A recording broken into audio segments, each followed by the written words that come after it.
does that more than Tom Griswold. Have you done that today yet, sir? No. No. It's getting to be the season. Wow. Oh, he doesn't care. Season. There's no reason for a season. Dead of winter. There's no season for urinating outside. Really? That was by special request. Coming up, the request, but first.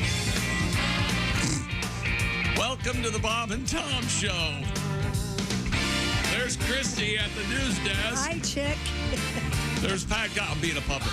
There's Pat Godwin in the performance room. Hey, chick. There's Josh Arnold. Chick. He's at the I Hate Steven Singer sidekick chair. There's Ace Cosby. Hey. There's Willie Griswold, and I'm Chick. Hello, Tom. That request comes to us from Justin. Just in time. He said, "Dear butt munchers and Christy." God. Harsh. How does he know that? Joe. That's crazy. My 4-year-old and I have been fishing a lot lately, and obviously being outdoors, we have to urinate outside. Could you please play the song Pissin' Outside to remind the masses of the glory of outdoor urination? Happy to, Justin. Good luck fishing. We have a interesting fishing story coming up today. I think you'll find fascinating. All right. You'll be quite surprised what was pulled out of a lake in South Carolina. We'll find out about that. That's where the fish are, all right. What do you mean? In a lake. Yeah, but if there's a particular type of fish, you'll find this is rather Teeth? Does that have teeth? Oh, that fish with the human teeth? Yeah. We'll find out. That was creepy. We'll find out. We have a lot of really cool stuff going on in the news today. Some fascinating stuff, including a world record involving a dog that Real stupid. Just existing is how he set this world record. Okay, we could go toward the creepy stuff. Got the Dalai Lama. Yeah, I can't believe we're going to touch on that. The llama. How's the Dalai Lama creepy? What happened? Oh, you'll find out. Baby. All right. It's creepy. And I don't know, maybe Willie can help me with this. There's a T-shirt news story. Oh, have you not seen this? Oh, no, I've seen the T-shirt, but what is the reference to see you next Thursday? Oh, come on, Tom. Tom. Tom. Spell the first 3 letters. We've done that. We've done that a million times on the show. Yes. Oh, and Yeah, usually not- it's Tuesday. Yeah. See you next Tuesday. sorry. You didn't know that? Well, It escaped him. Yeah. S-E-E. Well, Right. But in text language, let's say. Yeah, see You go with the C, a U. How about catch you next Thursday? How's Yeah. that? That make you- Still the C. Sorry. I'm I didn't. making- Well, in any event, there's been Happier. another one that is rather humorous in the same, I guess, in the sort of the same sphere as that one. I didn't Right. realize what the reference was. Is it Friday you can... no. Oh, okay. No. No need to. Friday, No, you no, can no. know. Yeah, I get that a lot. You know, I'm sitting over here and I'm thinking, the only thing I'm thinking right now is the way you're acting this morning, Tom, is you make my ass want a cigarette. Now, I wonder who came up with that saying. Have you heard that, Josh? You make my ass want a You cigarette? make my ass No. want a cigarette. I haven't heard that either. That's a great saying. Yeah, my dad used to say that all the time. Yeah. Really? He also used to say crap in one hand and want in the other and see which one gets fuller the fastest. Love that. Yeah. Oh, yeah, that's a good one. A plain speaking dad. Yeah. Okay. You make my ass want a cigarette. That's exactly right. Okay. I thought that was I was going to ask where it came from, or I thought you guys might know, and you I never don't. heard it. I know. Also coming up, the usual suspects, naked burglars. Really good story about the Wienermobile, which I saw in person just the other day. Oh, that's exciting. Always fun, isn't it? Tell me everything. Where were you? Tell Tell me all about it. I was driving down a road labeled 86th Street. Let me ask you something. If the Wienermobile cut you off in traffic, would your road rage be more, less, or the same? There would be no road rage. No road rage. Wienermobile has the right of way. Is that right? No matter what. Not understood? Yes. The Wienermobile can go in and out of funeral processions. The Wienermobile has the right of way over an ambulance. Yes, of course.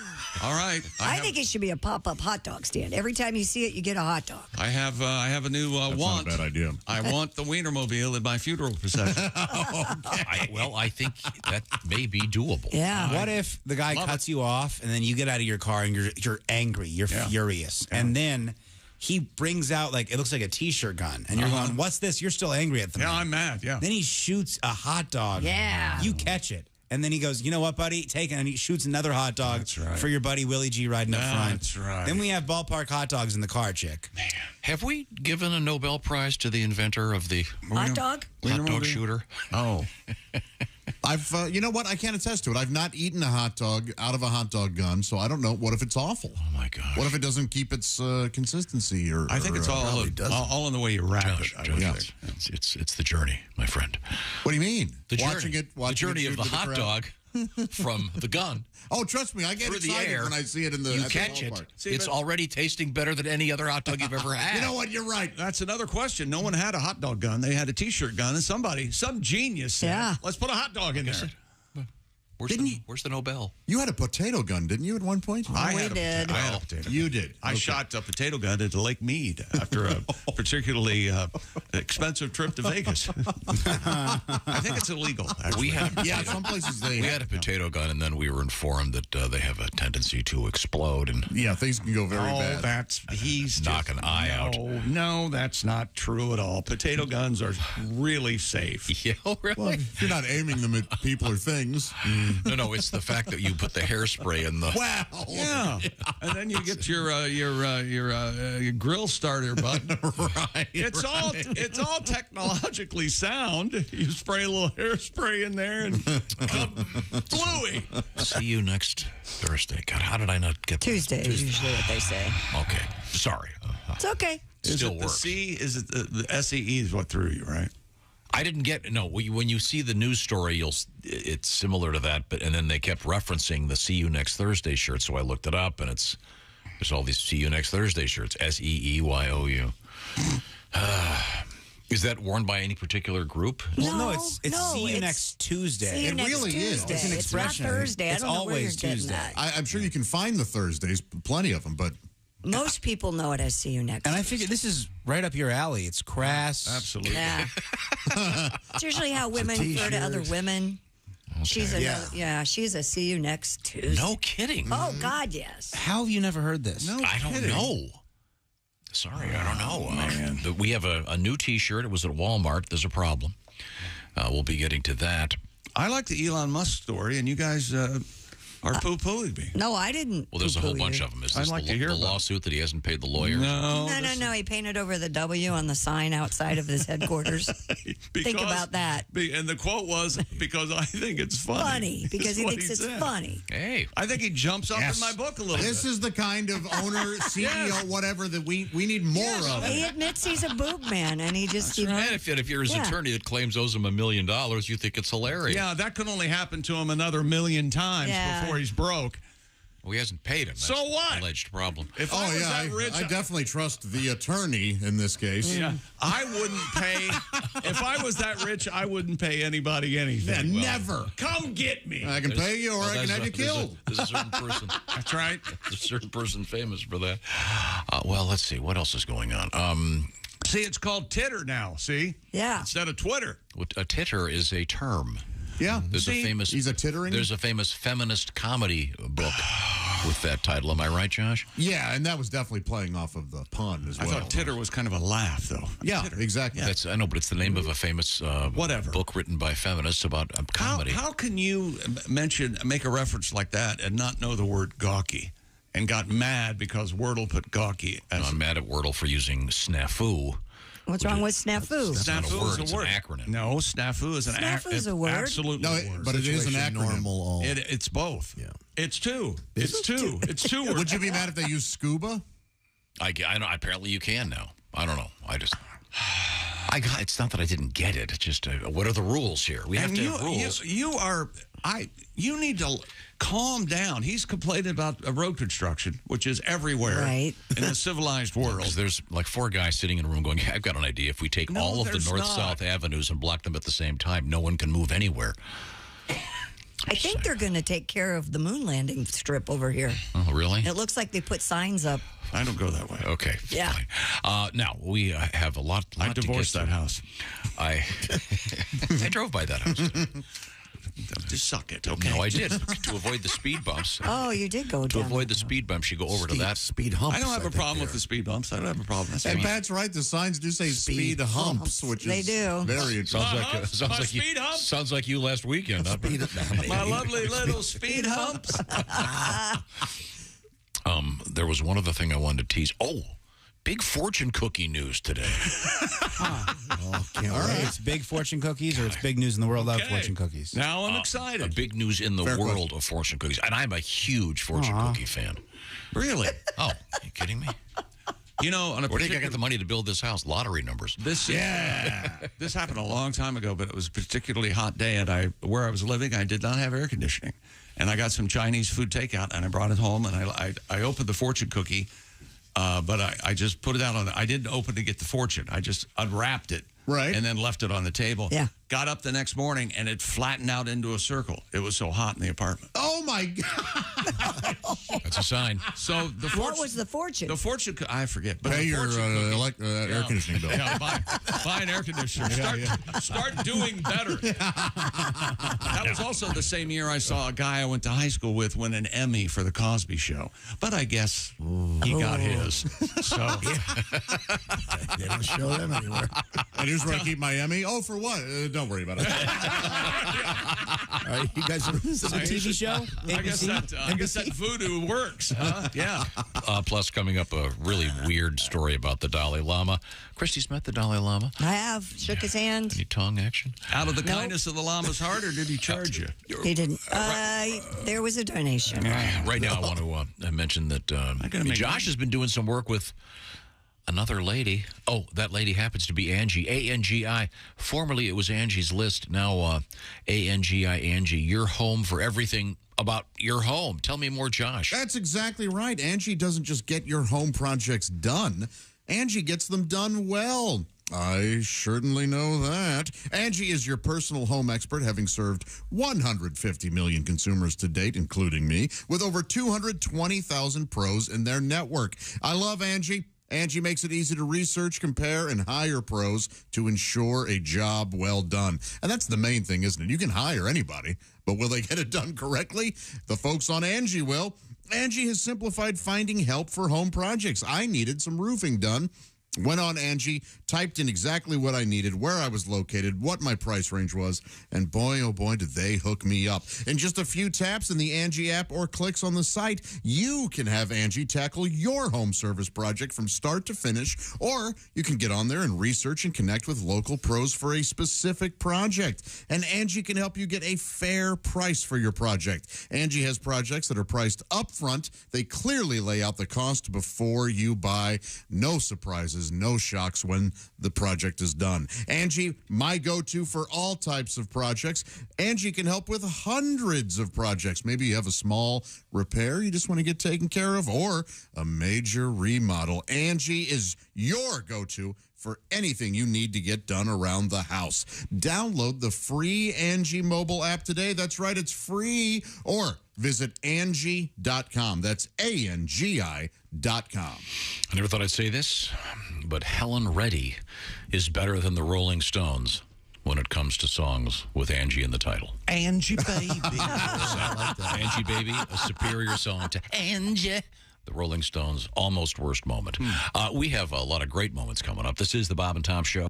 Hey, it's Roy Wood Jr. You're listening to Bob and Tom 24/7. Bob and Tom, all the time, in your ear. And a good morning to you. I'm Mark Allison. Thanks for tuning in to Bob and Tom.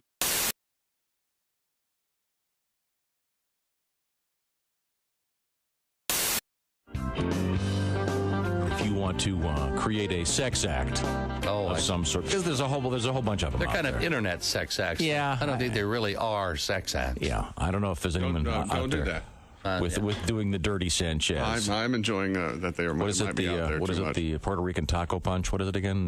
That's a good one. Why don't you add that in there? What's the Puerto one Rican No, Bob's got the song. Bob did all the research. There's a lot. There's the Bob got his Nobel on this song. The Alabama Hot Pocket. The Alabama Hot Pocket. Is one of Shanghai Surprise. My favorite. So when I found out what it was, I really thought about pulling it from the song. It's so disgusting. Oh, I don't want to With the Alabama Hot Pocket. Oh yeah. Okay.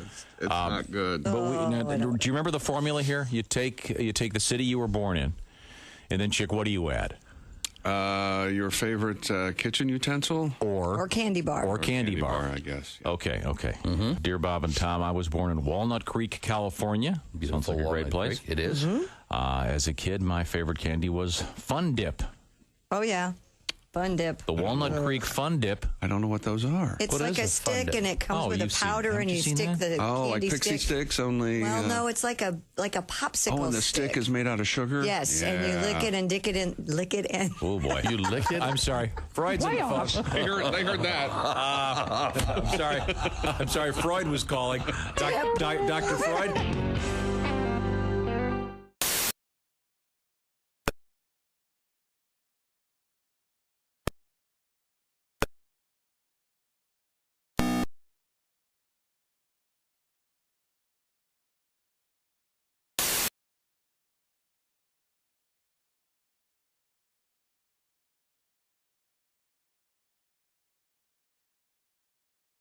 Automatic redialing for a telephone and computer spell checker. A man well ahead of his time and lived a long life. Again, Mad Magazine cartoonist Al Jaffe dying Monday at the age of 102. And that's a look at things you may have missed. More of the Bob and Tom Show coming up.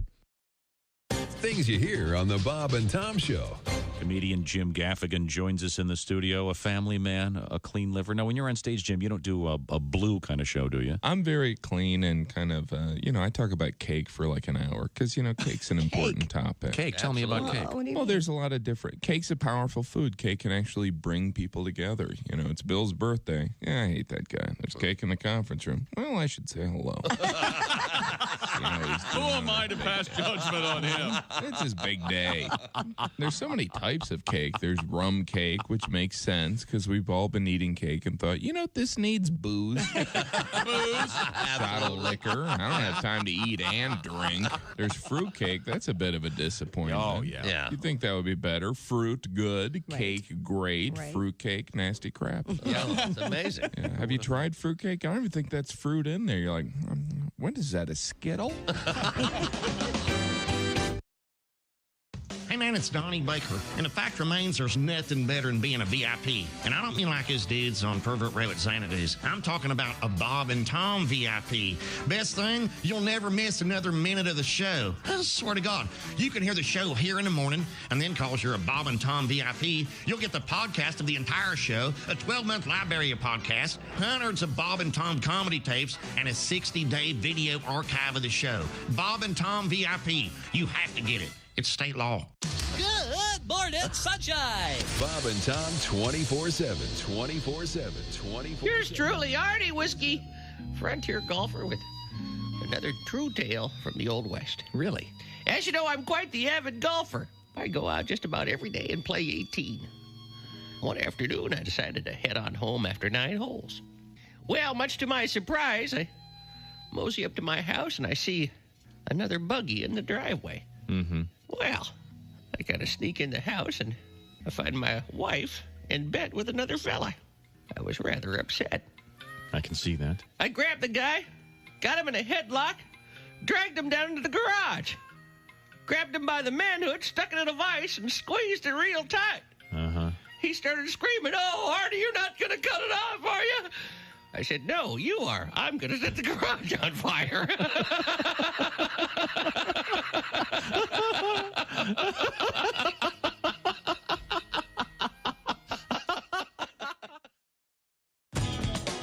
Bob and Tom 24/7. Not on air, online, all the time. Bob and Tom 24/7. And Jesus said, "Take this bread and eat it. It is my body." And the disciples said, "Jesus, we're all on low-carb diet." We appreciate you dying for our sins, but we're all trying to slim down a little bit. We want to look good in the painting. I got thrown out of J.C. Penney the other day. Really?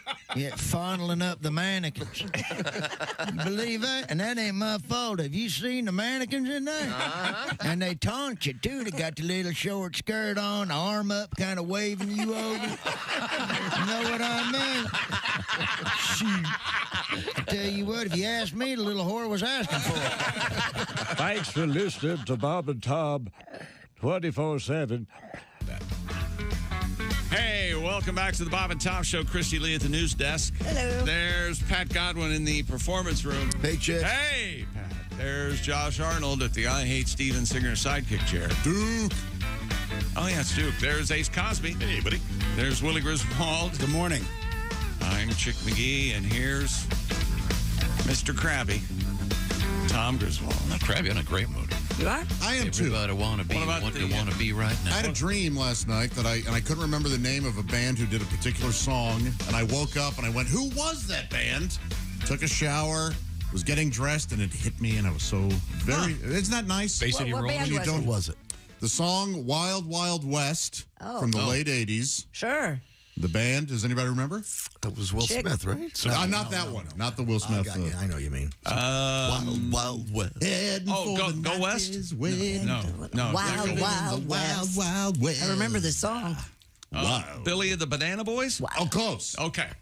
The Escape Club. Ah. Never heard of them. Oh, isn't it so pleasing when your brain does it? You don't have to look it up. Wow. My dream was much different. It was about one of those elongated buses going through a tunnel. Oh, sometimes really? It's really long. Got to the end and there was a volcano erupting. I thought you'd have that dream again where all of us are like Keanu Reeves in The Matrix when the evil agent takes his mouth away and he can't talk. Oh. And you're the only one that can talk, and you're leading us into the next century. Oh. And we're all going, no, that's not my dream. Christine, do you ever have the sexy dreams? Of course I have the sexy dreams. Why wouldn't I? Well, what are they like? Sexy. Well, that's actionable. A lot of women say when they have sexy dreams, the guy is kind of faceless. He's not really anyone you know. Right. Huh. That's true. That tends to be the case? Yes. Oh, that's interesting. It's interesting. Ace, you ever have the sexy dreams? Very rarely. Really? What do you dream about mostly? Coupons? I have like bad radio dreams where something doesn't work. High anxiety dreams, yeah. Well, but those wouldn't be anxiety for you because whatever happens is not your fault. Yes. Ace, I used to have the classic anxiety dream. One of them was the radio dream, where you get to the next element, you don't have any there's no records, there's no tapes, there's nowhere no to go. CDs, there's no computer. But I had the classic student dream. You're sitting in a classroom, it's the final exam, you have attended none of the classes, read none of the books. Yeah. And here comes. And you need this class to graduate? Yes. Yeah. I occasionally still have that sort of dream. Yeah. Do you have sexy dreams? I can't imagine. No, I think I'm not sure what it means. As I said, I had one of those. It was one of those double-length buses going through a very long tunnel. No, not the you know joke what I answer. meant. And then at the end of the tunnel, there was a woman with huge breasts screaming out my name. You're not going to get better. Deeper. Yeah, you're not going to get better. If you're not going to participate in therapy, you're not going to get Pat, do you have even though you've been doing comedy for years, when was the last time you acted in a play? Oh, a long time ago, but I have the dream where The I don't know Actor's the Nightmare? words. Yes. Yeah. Shakespearean play. Yeah. Well, go ye. I have no idea what I'm saying. Yes. You just tried to wing it. How are thee? Line.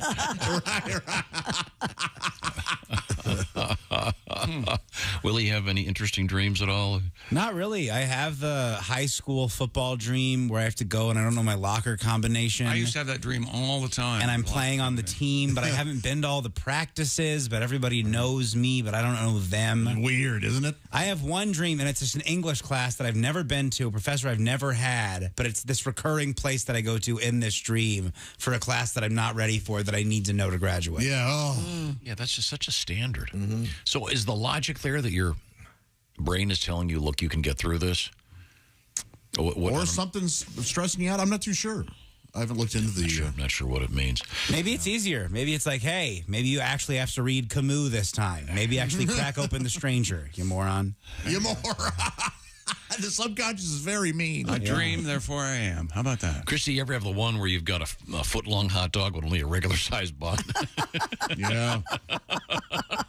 It feels real good, but it also kind of rips that bun apart. I like those really big buns. How about that big bun, John? Big bun. Oh. You like big buns? Cannot lie. This is from Susie. The email starts, Chick, we were looking through Vudu last night. Evidently, that's a television service. Oh, yeah, VUDU, right? VUDU. I thought they were just cracking into a bit of voodoo. No, and Voodoo works, by the way. And you know it's pronounced Voodoo? Voodoo. 22 Voodoo.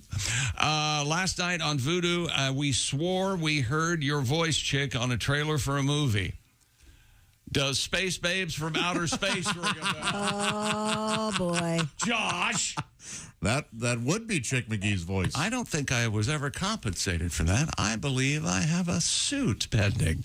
Yeah. So this is the movie that you made? No, I did not make it, but I was in it. Yes, I had a role in that. And Chick did the voiceover? He did the voiceover for a trailer, yeah. Where's it available? Is it on Voodoo? Yeah. Voodoo, evidently it's on Voodoo. You can watch it on VUDU, Voodoo. And your thoughts about the movie?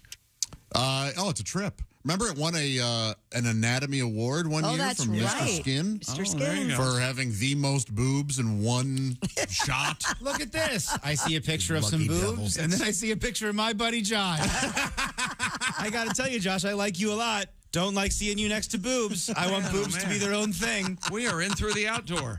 Josh is in porn. I was. It's not porn. It's a comedy. Well, there's boobs. A lot of and a lot of. And the director felt that as the auteur, to get the comic nuances, we need lots of naked breasts, female breasts, of course. Space Babes from Outer Space. I play the patriarch of a sort of gross family. Yes, who's harboring one of the. Aliens or something. Yeah, I see. Now, we have to grab a little bit of sporting news. Do we really? We don't have to. Actually, let's check in. I have a couple letters here if you'd like. If we listen closely. Obviously, we all dream of things. Yeah, like John this. Rahm's still talking about it. Oh, yeah, he's still looking. Try to visualize. Pretty exciting week. Visualize. Okay. Hang on. There's only 5 minutes When I more. hit that third shot on the green, Great. Okay, we'll get back to him later on. Dear Bob and Tom Show writes Ann. Hello, Ann. Hi, Ann. We were just in St. Augustine, Florida. We live up north, but we were driving around, and we kept coming across a restaurant called The Commanders. Every time we passed it or ate there, all I could hear in my head was Chick McGee saying, "The Commanders." Well, actually, Josh is the one who says The Commanders. Yeah. Listen to that, man. Originally Ponce de Leon, is that where the Fountain of Youth is? St. Augustine? Or is that St. Augustine. Juan Ponce de Leon. He flew there. That's right. Yeah, Ponce's pilot. And Ponce's pilot flew. By the way, I like to set a standard that low for today's show. That way, we can only go up. Thank you. Just to be clear, who flew De Leon's plane? Ponce's pilot. That's a little better. It's a good Easter joke, really. Yeah. Remember the Donald Duck version of that, Ponce de Loon, with Huey, Dewey, and Louie? God, I love that. So in any event, Ann writes that she kept hearing the voice, "The Commanders." Then driving to the airport from St. Augustine, we passed the sign that said DeLand. Oh, yeah, you did. My sister said out loud, "Don't say it. Don't say it." Don't say it. But I had to say, "Oh, look, it's DeLand. We must be near to see." We might be intruding into people's lives a little too much. You think? Thank you, Ann. I'm glad you had a good time in Florida. Coming up, we have some crazy Florida news, of course. Always. It involves nudity, meth, or something. Oh, Florida. Meth. Naked meth? And at this point, we turn to the sports page. Anything of interest over there? Well, you be the judge. Hey, it's NBA playoffs. The play-in tournament probably wasn't the goal of some NBA teams. They'd like to be solidly in the field, but that's what starts tonight. There are 12 teams with playoff spots right now. I'm not taking questions. 10 teams whose seasons are over. 8 teams with a second chance. The play-in tournament starts tonight. Atlanta going to Miami, Minnesota visiting the Lakers. The winner of those games will be going to the postseason. Oklahoma City goes to New Orleans. Chicago visits Toronto tomorrow for elimination games. And the winner of those face Tuesday's game. We get the idea. Okay. And hey, WNBA draft last night was Aaliyah Boston is the #1 pick of the Indiana Fever. It's the first time the Fever, I get the fever, had the top choice in the draft, and they chose the South Carolina star. Of course, she's a Gamecock. Boston, a 3-time Associated Press All-American, who was also the Player of the Year as a junior. The Fever had the worst record in the league last season, 5-31. Boston was one of 4 South Carolina players expected to be taken in the first 2 rounds of the draft. I heard Dr. Joe Biden said, how about you just draft everybody? Draft everyone. Everyone gets a trophy. That's right. If you were a doctor, like a PhD, would you insist on being called doctor all the time? It depends. Wait a minute. Would Tom insist on being called doctor? And he gave me a it depends. Yeah. Everyone who believes that, stand on their head. No, what he meant was it depends on who you're addressing right now. Me, the doctor? I think he was going to say it depends on if he's in a room with actual medical doctors, because somehow whatever he's a doctor in is actually much more important than being a medical doctor. I wouldn't. Doctor of philosophy. And I went through this with somebody that insisted on being called doctor. Yeah, we had a couple in junior high school that, well, if that's your title, you're there's welcome. no reason. Then I wouldn't, but because it gets confused with physicians in our culture. But it's okay. The person worked hard to get a doctorate, right? Yeah, but if you're on an airplane and you have a heart attack and they come over the PA, is there a doctor in the house? And the guy rushes up there, Chinese poetry. Dr. Tom Griswold, what can I do to help you? This guy's seizing. Anything that rhymes with Hong Kong. Is he really here? How about I'm trying. This is off.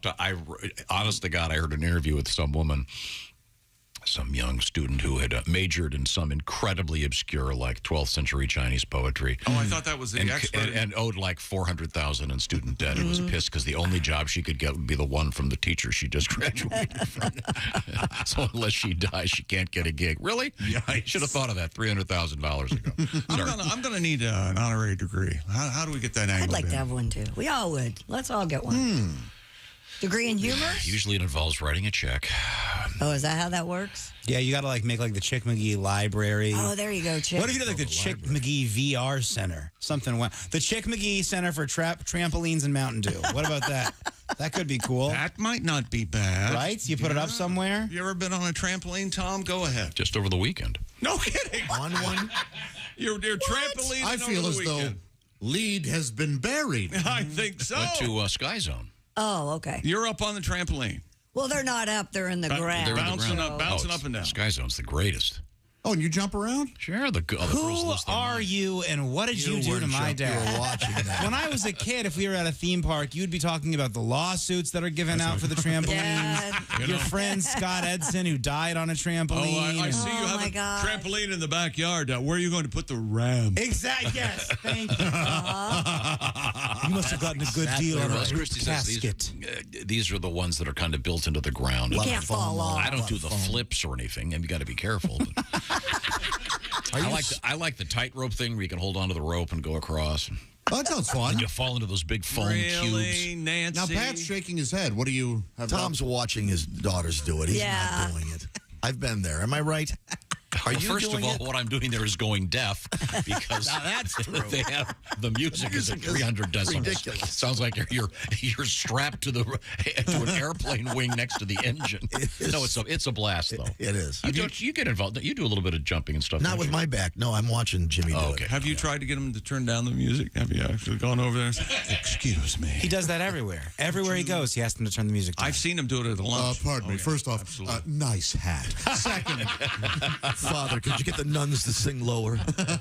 Actually, at Willie's birthday dinner, I asked Sasha, our waiter, if he would please turn down the music. Oh, really? And did he? Yes. I need the music turned down because I'm planning. Ruined your birthday. There was no music, and then at one point, Sally just goes, wow, quiet in here. Thought I was with you at breakfast, and you told the woman to turn it down. I'm going to give an address to the people that I'm eating It's because you've worn headphones for 40 years at work, and then you leave work, and now you put in your Raycons all day long. You got to take the headphones off for at least 10 minutes.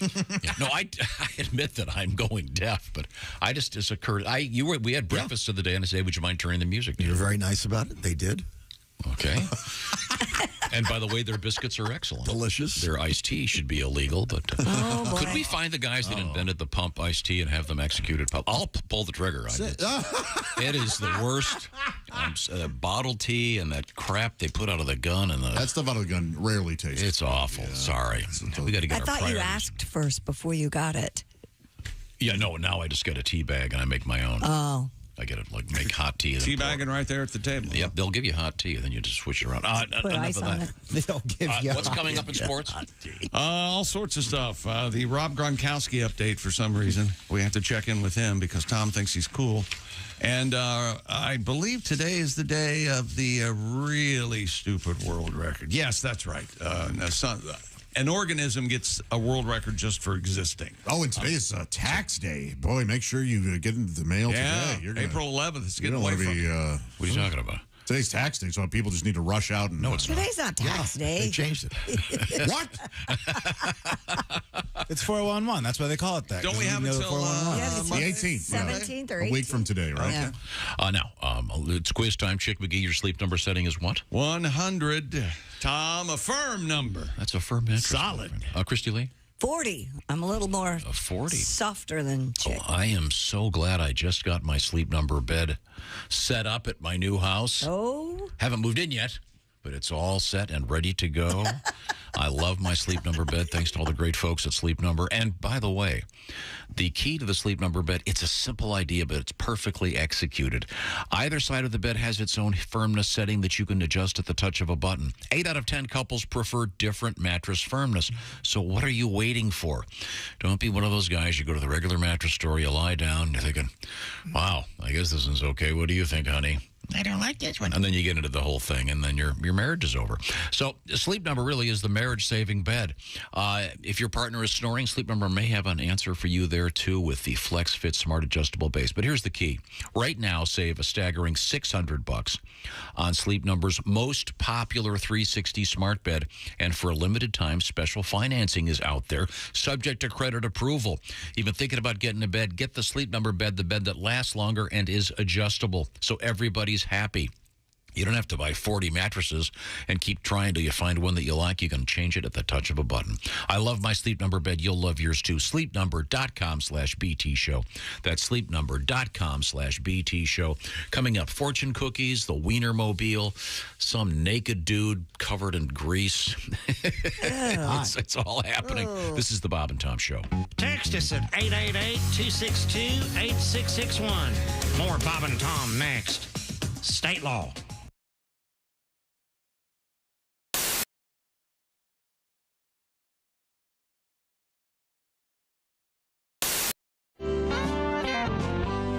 No, Tim has his guitar out. Are you going to See, I hate Florida. Why? Well, you're from Georgia. That's why. Georgia people hate Florida. Why? Because we grew up our whole lives wanting to go to Florida. Put a float on top of the car. Oh, my God, we're going to Florida. Drive 4 hours. Get there. Do you have a hotel room? Yeah, they're $100, unless you want to be near the water. Then they're $400.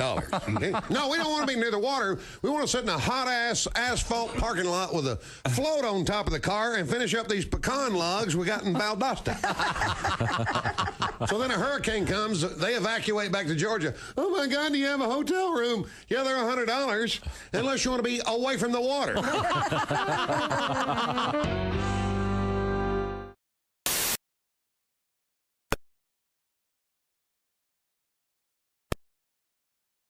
Extra from the Bob and Tom Show. Are you a computer geek? No. I see. I didn't grow up with computers. That's why children have the advantage. They slip out the womb. They're born with a password. Oh, yeah. You know, you look at the ultrasound, you see the sex of the child whose internet provider is going to be. So you're an email guy then? Oh, no. Well, I check my email. I never get real emails. They're all junk. I got a junk box, and the junk box is like, look, we don't even have time to sort out this stuff. And it's all burn DVDs, lose weight, consolidate debt, and then be like young teen sluts, whores, triple X. Thousands of it. And then I got a weird one in the middle that says, do you need a birdhouse? And I actually got that. I'm like, who's the birdhouse guy? And then every day I get this email, Jim, do you want to enlarge your penis? Yep. And how did I get on the small Willy email list? That is the real question.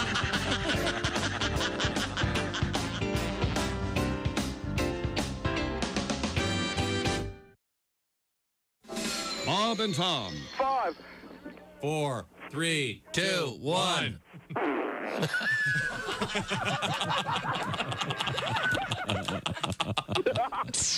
They put the F in professional. That was a highlight of a long time ago when a caller called in who could fart on command and thought he was pretty funny about it. And now we have the Chick McGee fart of the day. See how everything comes around full circle at the Bob and Tom Show?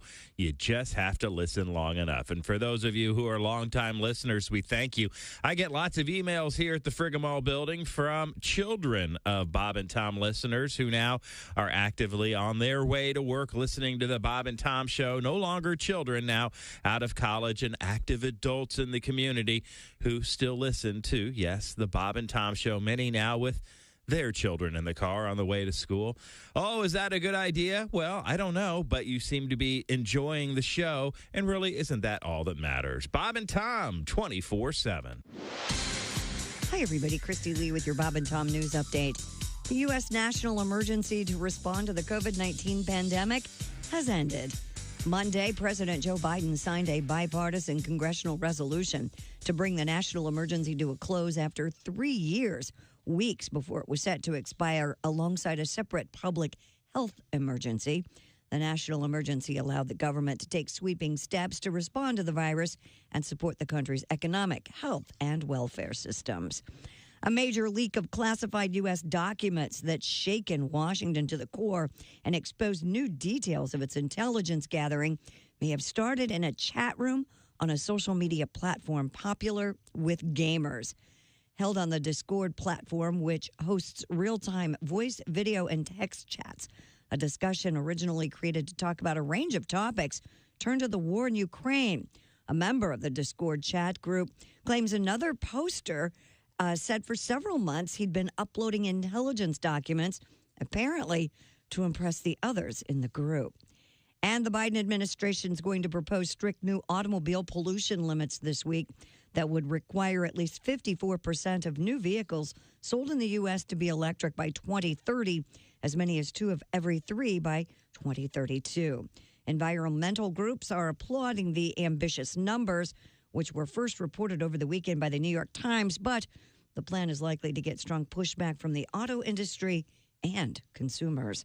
And that's your news. I'm Christy Lee. More of the Bob and Tom Show on the way. Ladies and gentlemen, Bob and Tom. In the film, Pope Francis says, quote, sex is one of the beautiful things God gave to human beings. Sure. When asked what he thought about young people meeting romantic partners on dating apps, the Pope said young people have that eagerness to meet each other, and that's very good. When asked whether he wanted to be in a relationship. As long as you got a big ass. Bob and Tom in the morning and highlights all day long. The Bob and Tom Show, weekday mornings at 6 a.m. Eastern on Bob and Tom 24/7.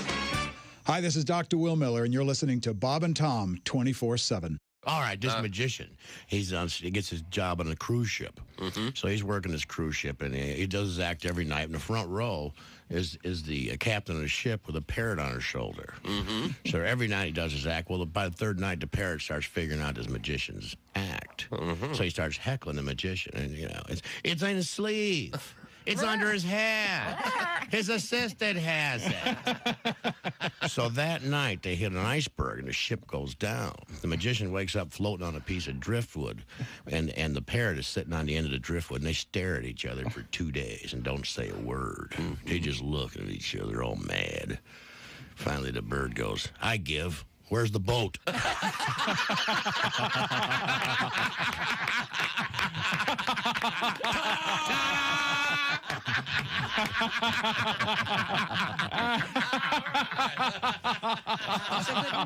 Oh, yeah. Hey, guy, it's Kid Tarmac. You're listening to Bob and Tom 24/7. Take that to the bank.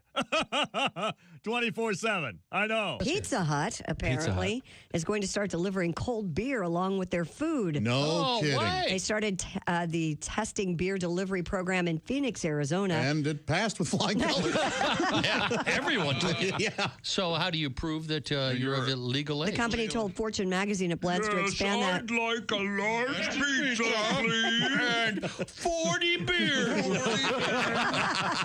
Hi, man. This is Donnie Biker. You're listening. Details on that coming up. Hey, Hey, welcome back to the Bob and Tom Show.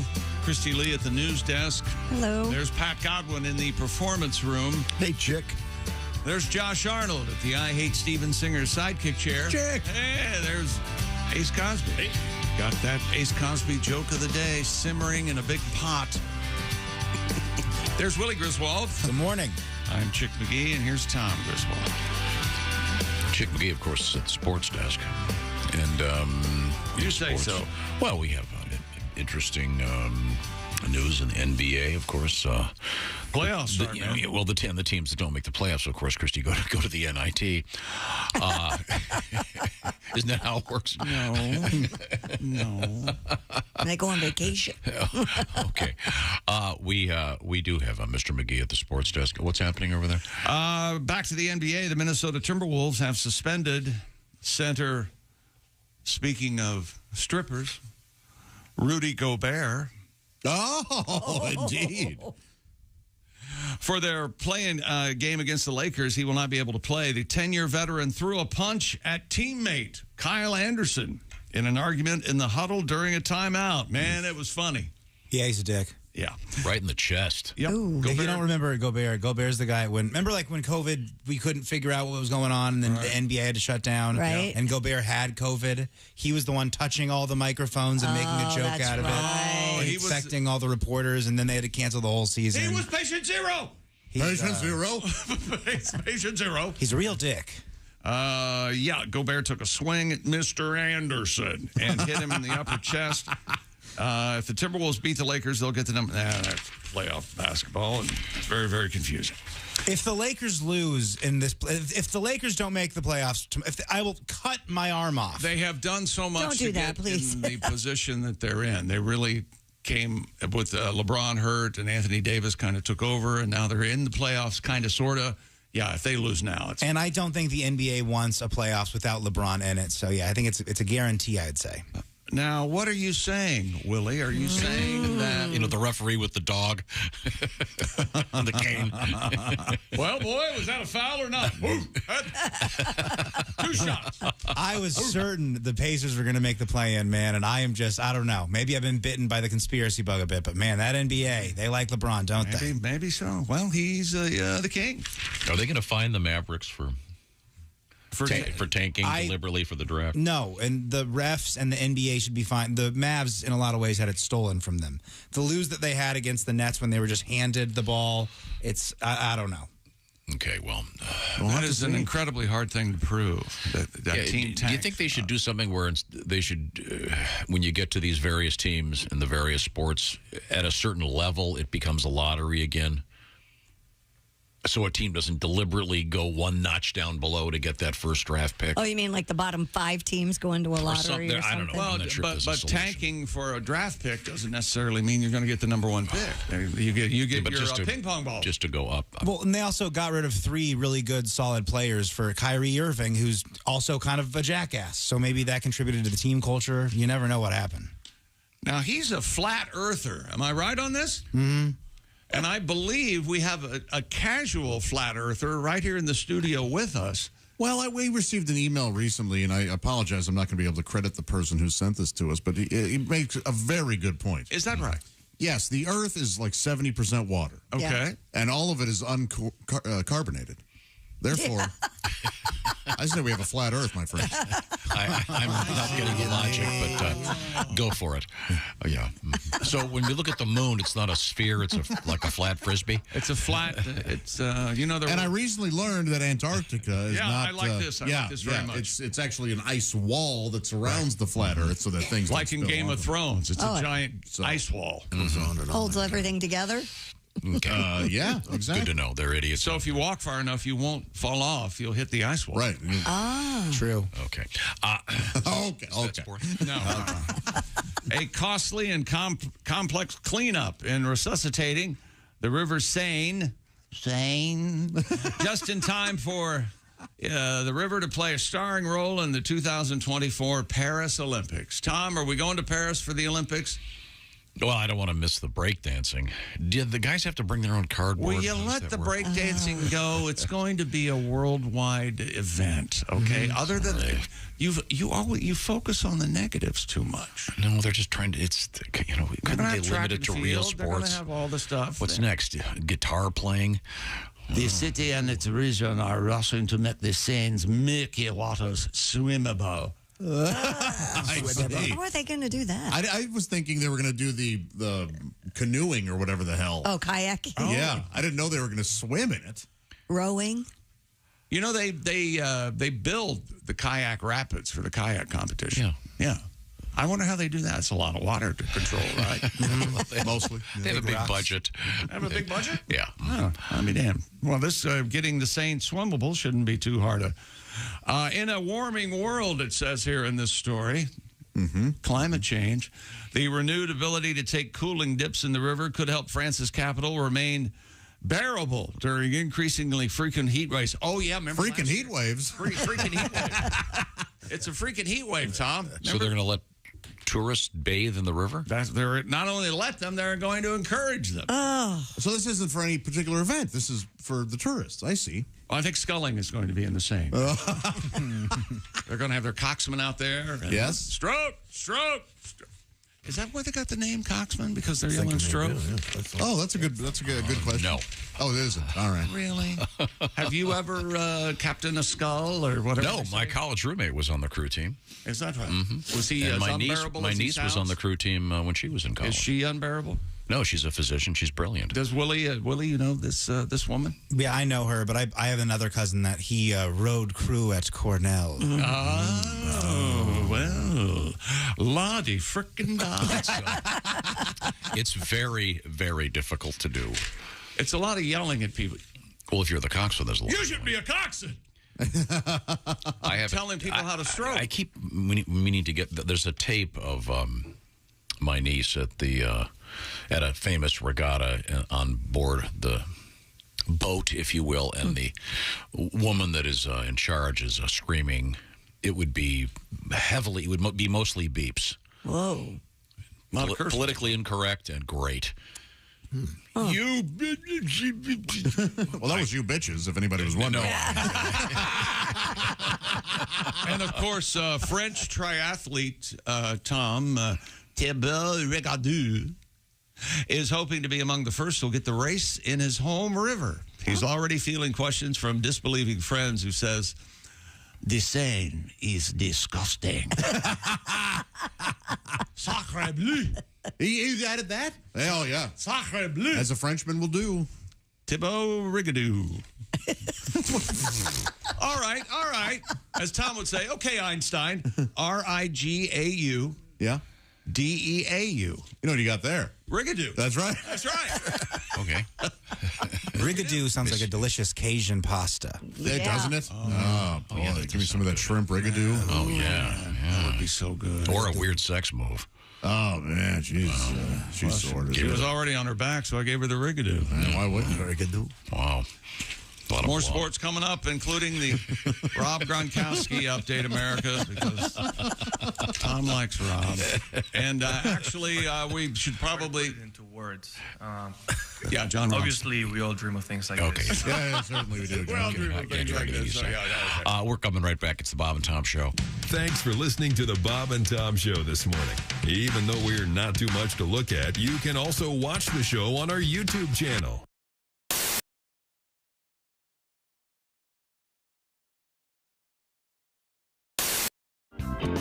I made this crazy movie called Freddy Got Fingered, and it was, I wrote it, I directed it, and it was a really, really crazy movie, and it won the Raspberry Awards, and the people said it was the worst movie ever made, and all this stuff. But that was sort of the point, was to make the craziest worst movie, yeah. Kind of the point of it, right?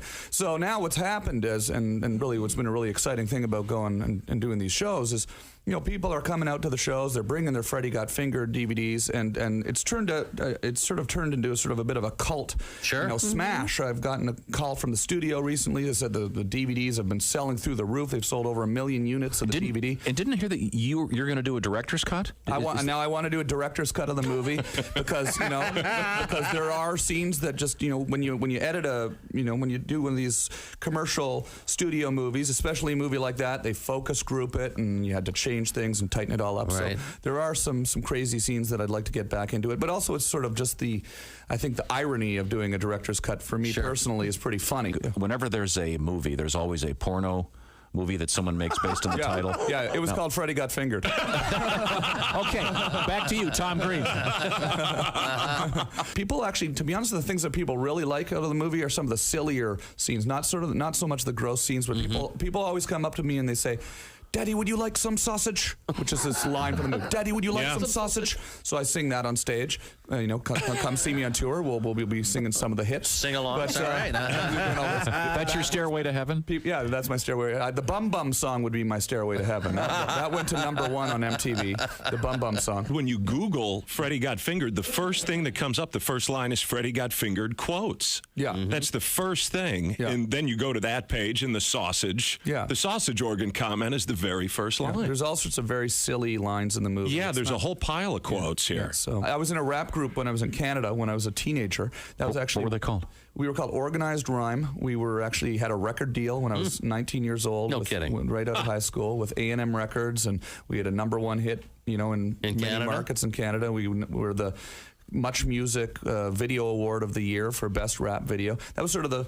Is that on your website? You can find it on there. Yeah, you can find it on there, and you can find it on YouTube.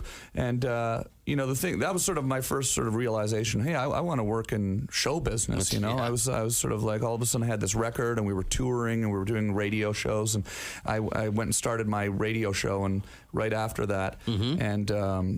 it was initially a rap music show that I turned into a talk show, which then turned into my TV show. I've had a lot of great rappers on my website too. Like if you go on TomGreen.com, you can see me rapping with Too Short and Exhibit. There's this funny video of me rapping with Exhibit where I surprise him with this rap that's ended up on YouTube. It's got 2.5 million views now, and it's sort of funny because you see these rappers who just aren't expecting me to start rapping, and then I start rapping in their face, which is fun. So. Canadian rap. Right back Canadian rap. Yeah, you can see why you haven't heard of it. Hey. Canadian rap. Tom Green is our guest.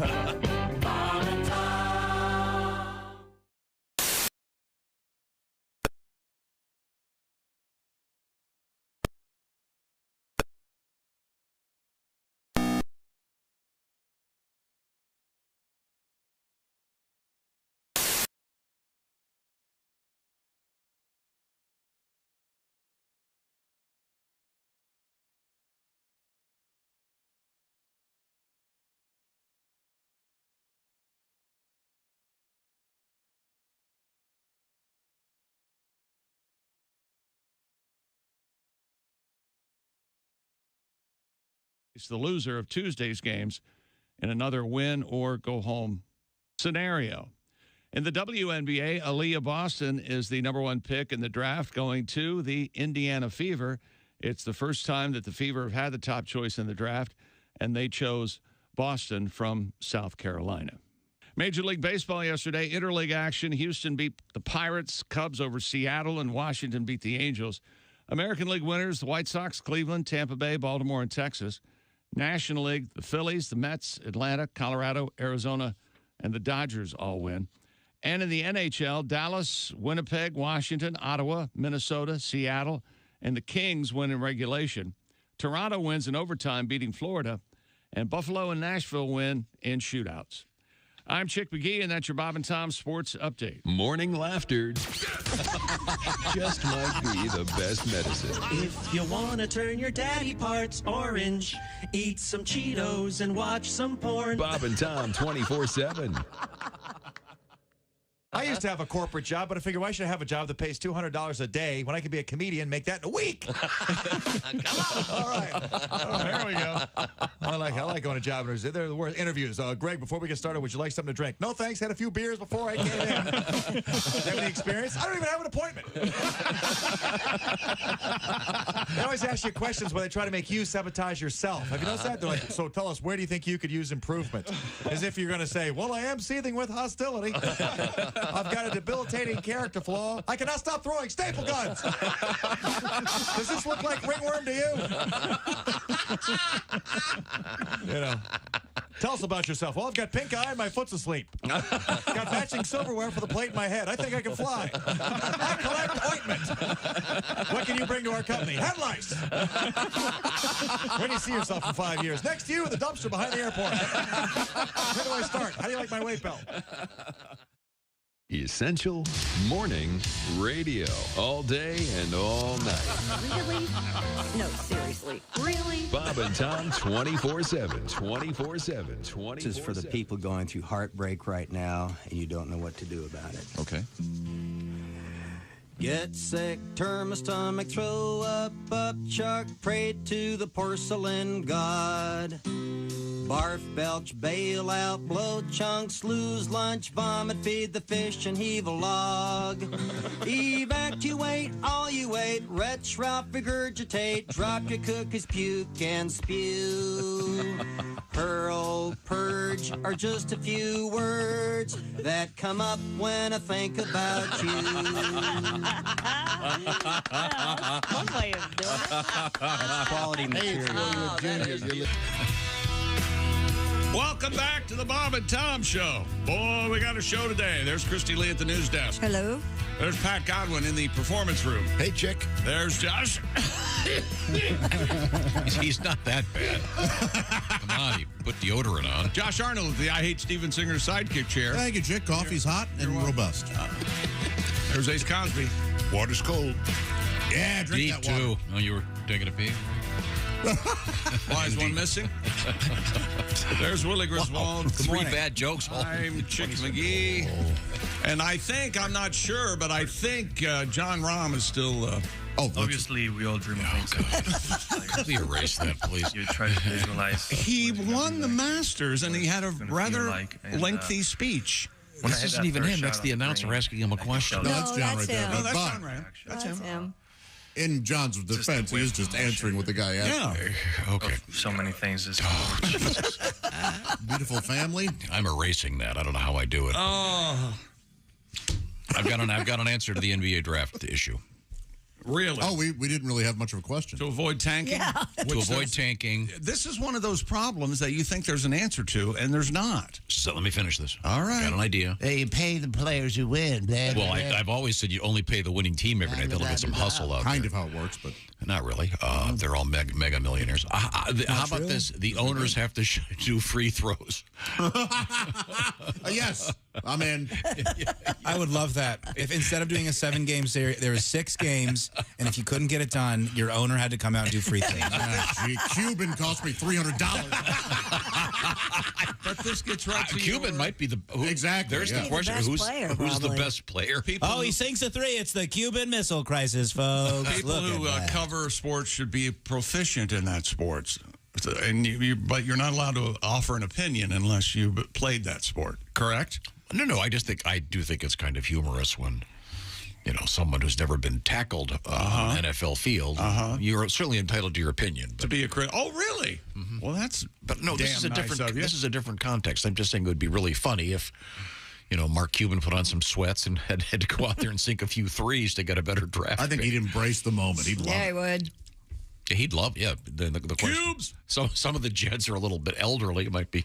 Yeah, what do you do for They're let's out go of to shoulder. football? Like Jerry Jones, is he doing an Oklahoma drill? Is he getting laid out? I'm trying to think of what the best way to. Tick on Jerry. You'd love this, Dan Snyder out there trying to throw a ball through a swinging tire. No, I wouldn't. Distracted by the cheerleaders. Hey, here's an idea. Remember when he had the cheerleader video? He put music up that he chose. Remember that? It's really amazing. I'm all right. That's right. what it was. Man, I love that Kenny Loggins. That's my Dan Snyder voice. I love Kenny Loggins. You would. Oh, he's great. Oh, I do too. You do too. He's the best. Okay, I do. House at Blue Corner. He wrote the song for the Masters. I didn't know that. Did you know that? This year? Yeah, they were crediting Kenny Loggins underneath the. I think it's one of his songs that he already wrote. Oh. I don't think it was Pacific for the Masters. One shining moment. Who wrote the song? It's called Augusta. One Yeah, shining that moment was it. Kenny Dave Barrett. Loggins. Augusta? It's called Augusta. Yeah. I am not aware of it. We'll have to dig it up. Now, could we get back to sports, please? Sorry, I'll shut up. Certainly. I'm going to hold you to that. After unretiring once, Rob Gronkowski says there's no chance he'll return to the NFL. Unless Tom Brady comes back. The 33-year-old who retired for the second time in June of 22 told TMZ Sports, that's something we need, that he's happily retired. Gronk said, I picked up pickleball in retirement. That's his Gronk, Tom. I feel like that's an accurate impression. What do you think of my Gronk voice? Guy's a great football player. Interviewed at personality, that poolside pool of poon. That's right. Yeah. Welcome to my poolside. What is it? I bet he has more under his nails than we have ever seen in our life. He said that he doesn't want to play with the pros anymore. He's playing pickleball with his brothers, evidently. Good for him. That's fun. He repeated, I'm happily retired. I'm still competing. I'm still winning. Yeah, he is. So I don't even need to go back to football. The former Buccaneer Patriot tight end is also spending time at his alma mater, the University of Arizona, where he's slated to be a team captain for the Wildcats spring football game on April 15th. He also said that was the first time he got a look at any of the classrooms. He'd never really... classrooms. And hey, what's this weird thing? That is a pencil. And he said, hey, this is a really nice facility you guys have here. I like that guy. It's real nice. He's got a good personality. Is that right? And his family seems really tight. Seems cool. By the way, TMZ Sports, you said report. Have you seen the whole TMZ? Have you seen TMZ weather? No. Hey, Clown, where are you going now? Hey, is it true that you're covering half of L.A. right now? Clown. Hey, that big pointy thing, has that been inside any of the Kardashians? How about their asses? Okay. I owe you an apology. It was Dave Loggins who wrote the Augusta thing. I apologize. You owe us an apology for, even I'm not even going to talk. Really yeah, but you're right. Dave Loggins, please come to Boston guy? Who's the please come to Boston? Is that a Loggins? Close. Oh. Please come to Boston for the springtime. Yeah, that's painful. It's very sad. That's a beautiful, wonderful melody. Wait a minute, are you against it or for it? It depends on the mood. If I'm that is Dave Loggins. Buying straight razors and walking to a bridge. Please come Pop that baby on before I take the 50 ludes and jump. Rambling man, won't you settle down? Hey, you obviously have no idea how ludes work. If you take 50 ludes, you're not going to be jumping anywhere. What's more falling, really? The gravity doesn't care. And here's Pat Godwin with a song. Please come to Boston for the springtime. Yeah. I've never heard this. I've never heard it? No, I've got to listen to it. That's a real song? Yeah. Yes, yeah. I can find it. Huge for a while. I think when you hear it, you'll go, oh, yeah. Oh, okay. Yeah. It's funny. What era? 79? Gotcha. It is, and that is indeed Dave Loggins. You were correct. And Dave is Kenny's older brother, I believe. No. That's right. Oh, his cousin. Was that a pop song? It sounds like it's Broadway. Almost. It was a pop song. Big hit, man. Big hit. Okay, for some reason, that's not it. Little melody. Here it is. This should be it here. Okay. Oh, here it is now. That's it. Yeah. Oh, I'm set already. All right, I'm going to hit you hard with some Dave Loggins. If you could read my mind. Oh, wait a minute. That's the same chord. Your father can take any piece of music and say that someone else wrote it.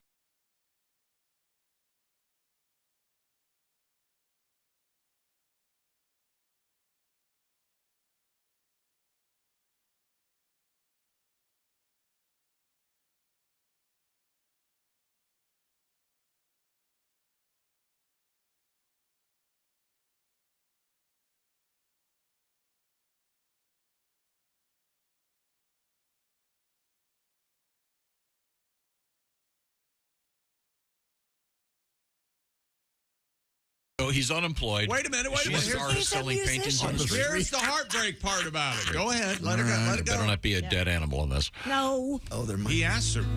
Please come to Boston. What'd she say? She said no. Oh! Bitch! What do you think, and Josh? I said, that's okay. I never liked you anyway. Well, you're really a lesbian. Is your sister busy? Bitch. Bitch. You can rely on the old man's money. It's a Bitch. girl, but it's gone. Bitch. Bitch. The bitches. Bitch. Bitch. Okay, thank you very much. That Boston song's rough. Here's it is. Makes me mad. Here's the Augusta theme. Ready? Yeah. Of course, classic. Oh, Christ.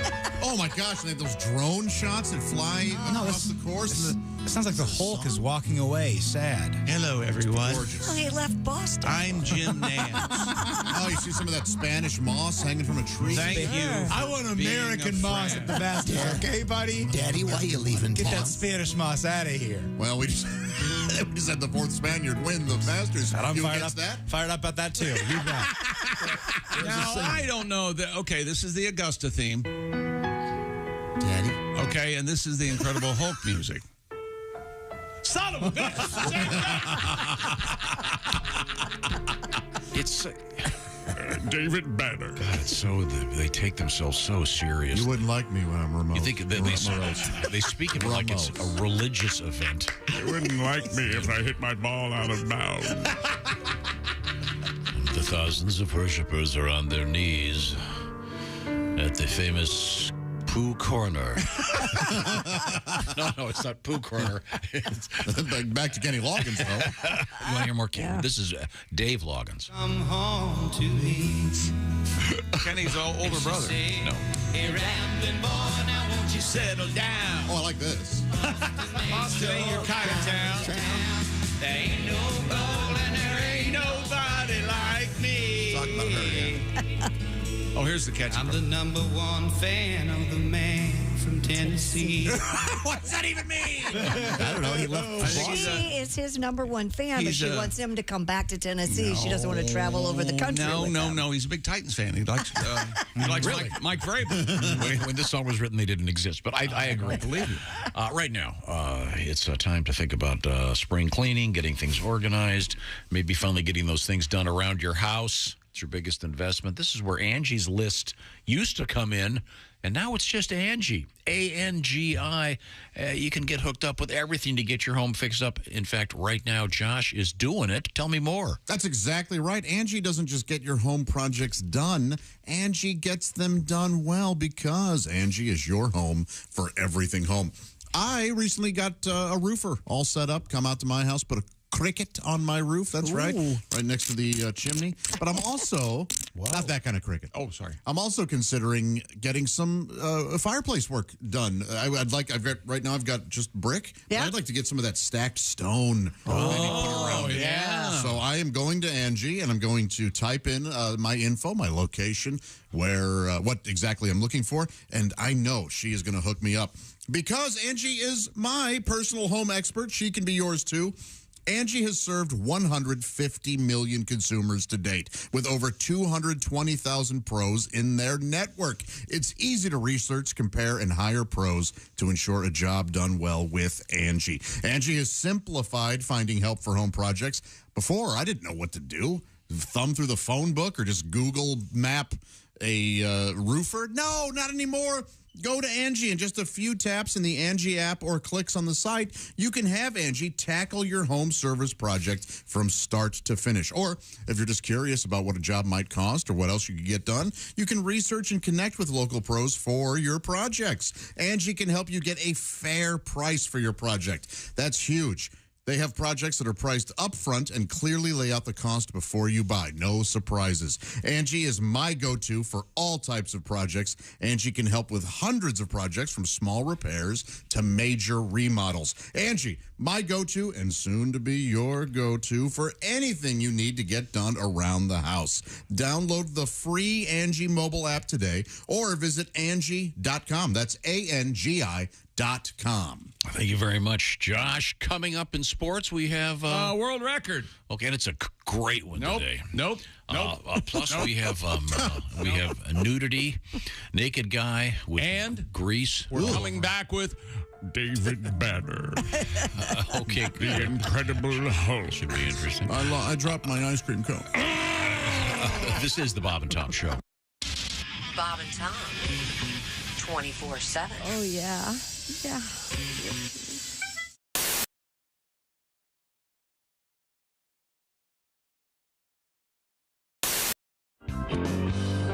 Let's get back to the chinchilla. We sent members of our staff plus Donnie Baker to your garage. She is my mistake. So traumatized right now. She's not come out of her little house in No doubt. a whole The day. chinchilla. Oh, well, yeah. that's because she met Donnie Baker.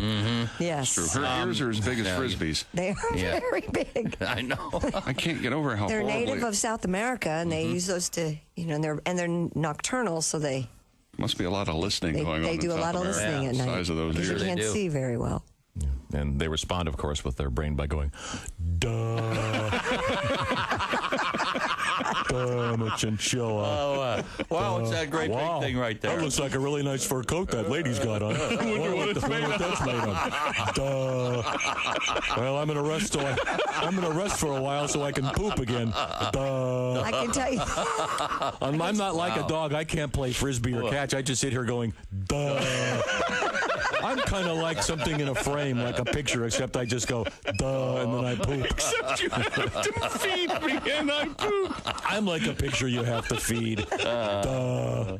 I can tell you what, they don't come when you call them. That's for damn sure. I will. I'll come if you call me.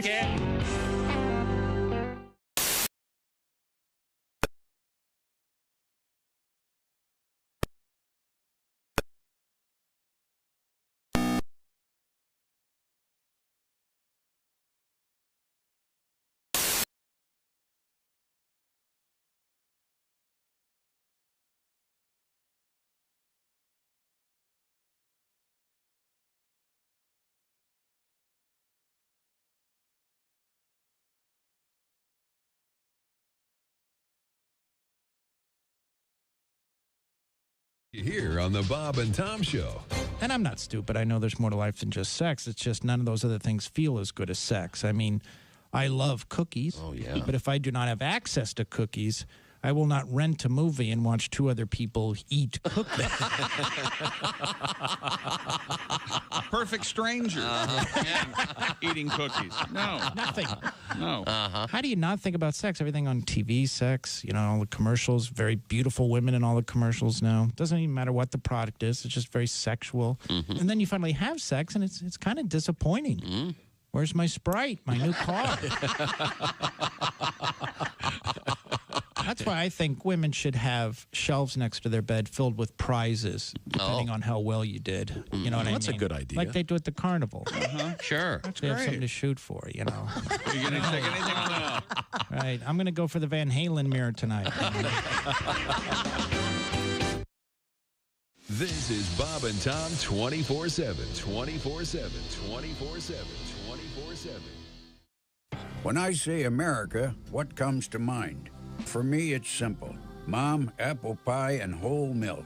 They've been around forever. Let's hope that doesn't change. But did you know this country is actually importing whole milk? Why waste the money shipping milk from overseas when we've got the best darn fresh milk in the world right here on our own soil? You have a choice, America. So the next time you're in the market for milk, look for the flag. Old Glory Whole Milk. Old Glory Whole Milk stands alone. It's the best milk across the board. Hey, fellas. I'm long-time over-the-road trucker, Floyd Tucker. The next time you crave whole milk, ask your fellow truckers where you can find Old Glory Whole Milk. And then ask if they're a cop. Take it from me. It's something else. Old Glory Whole Milk. Just say when. Bob and Tom.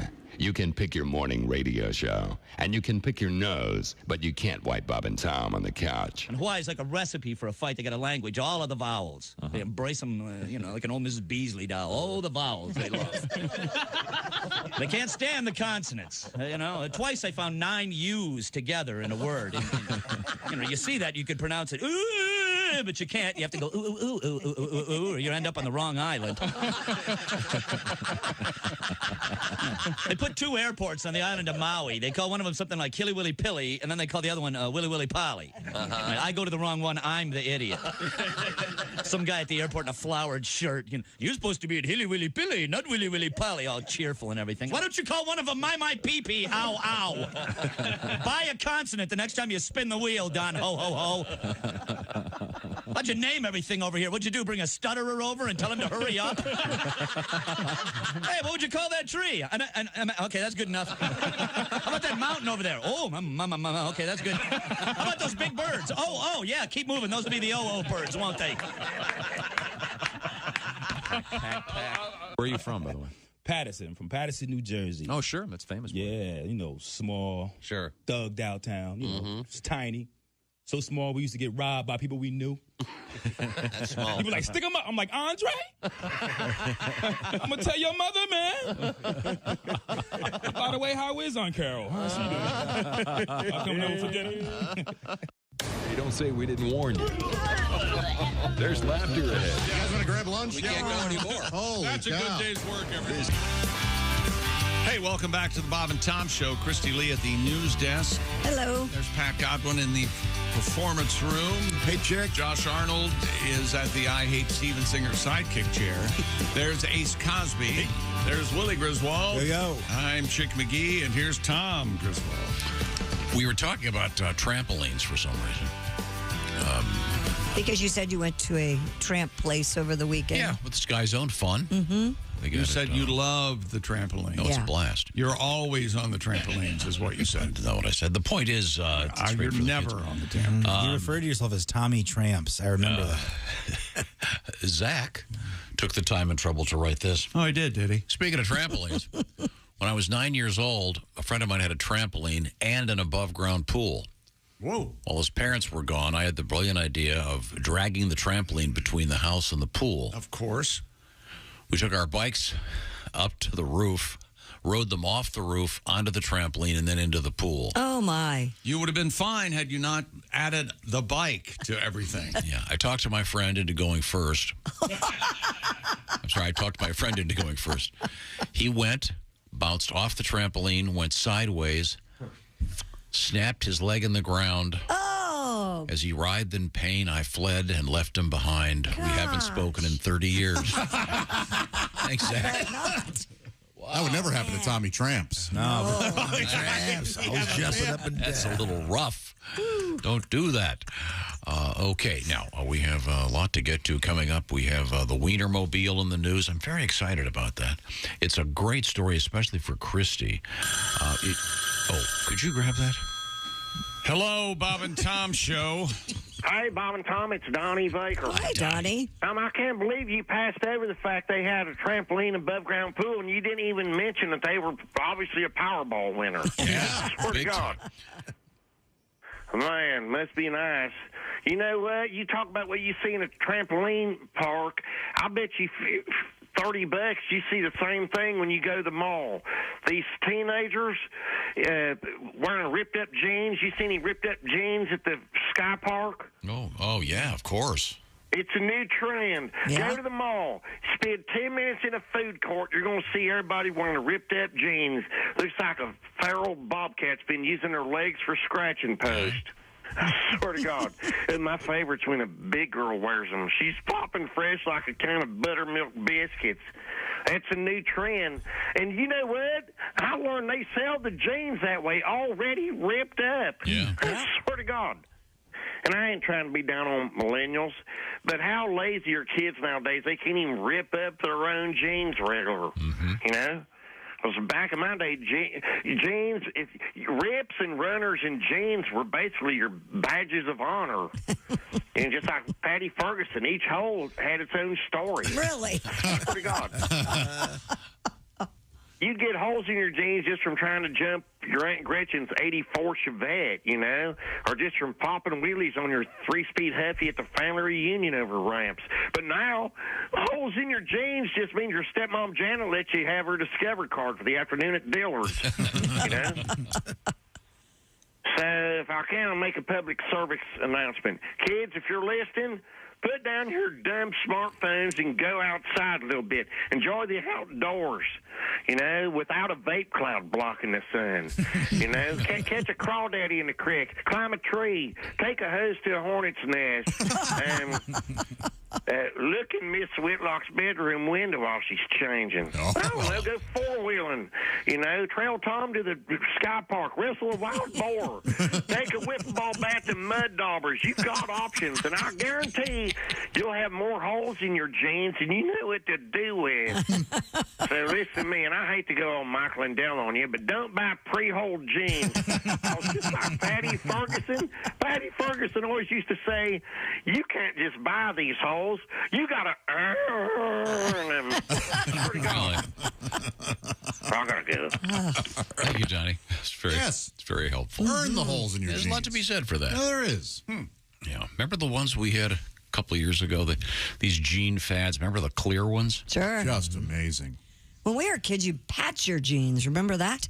Yeah. Oh, you never had to patch your jeans. We did. You were No, I rich. did. Yeah. I had a pair of patches. Yeah, we had to patch them. Iron-on patches. Sure. And is the rolling the bottoms back, is that a thing again? No. I think so, yeah. Depends. Somewhat. Yeah, I saw some like People magazine thing, and they had some You know what you hipster, and do? he had his jeans rolled up at the bottom. Is that coming back? Christy's the first person I see. You're supposed to tuck the front of your shirt in under your belt buckle. Oh, you talking the French tuck? French tuck. Yeah, leave the back out. I've never cared for that. No, I don't care. Oh, women do it all the time now. You know what? I don't mind it on women. Yeah.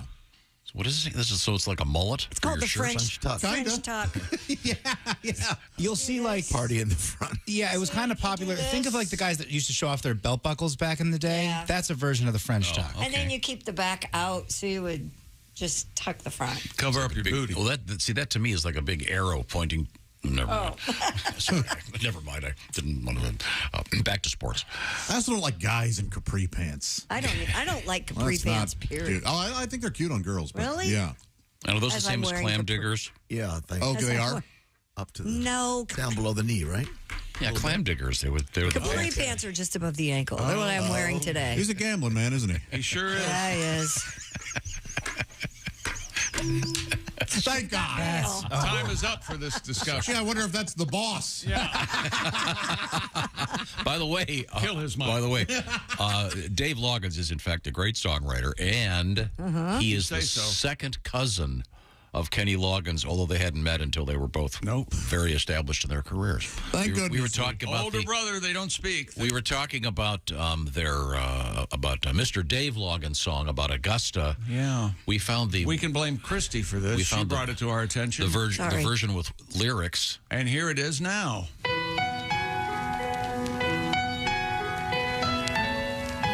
Well, it's springtime in the valley on Magnolia Lane. Nothing like waking up with a good cup of coffee. Yeah, exactly. Wake up coffee with Folgers. Now here's Dave Loggins. Well, it's springtime Let me try the intro. valley. Okay, you ready? Yeah. Sure, your dad was just killed in a fiery plane crash, but wake up. This is unnecessarily sad. Well, it's the August. Hang on just a This minute. is about Augusta. yeah. Oh, where'd John Rahm go? Hard to put it in. God, you're not going to give up on this until it gets a laugh, are you? Sorry. Gotta laugh, kinda. Let's listen to the Well, it's words. springtime in the valley Okay. on Magnolia Lane. It's the Augusta National and the master of the game. Wear that green coat. Sunday afternoon. Dave, will you write us a song? Walk that 18th fairway. Pretty straight ahead. You're The Mormon Tabernacle Choir. Jesus Christ played golf, he'd be at the Masters. There goes Tiger with the screw. 9 more minutes. Oh, he's got all the names. It's you that I miss, but I'm going to. Boy, somebody did him wrong. Boy, aren't you? He's missing somebody in You're this. so right. Byron Nelson. Oh, God. Ooh. Yeah, he's got the names. The instrumental's lovely. That is no reason for the He lyrics. mentions Amen Corner. Sure. As opposed to Pooh Corner, which would be The Eisenhower. Kenny Loggins. Much better song. Much better. The Eisenhower parking space. What is it? A bridge? Something? I know. Okay. A tree that FDR pissed on, right? Isn't that right? Yeah. Should we get a Pat Godwin song, perhaps? About Augusta? The old Roosevelt pissing tree. Do you have a song about Ron Gronkowski? We're talking about Gronk saying he's retired and he's all done. And Are you ready, sports fans? Aye, aye, Captain. I can't hear ya. Hi, Captain. Oh, retired from football and loves CBD. Rob Gronkowski, who wrestled for WWE. Ron Gronkowski. He won't play football in the fall. Ron Gronkowski. He and Tom Brady will play pickleball. Ron Gronkowski. Who stumbled over the very last line. Patrick Godwin.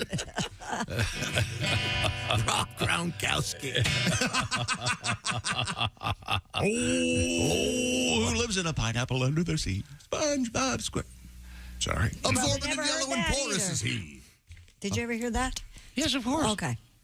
Oh, yes, of course, because Well, everybody yeah, who talks in this tenor is certainly not lying. Yeah, this is a truthful song.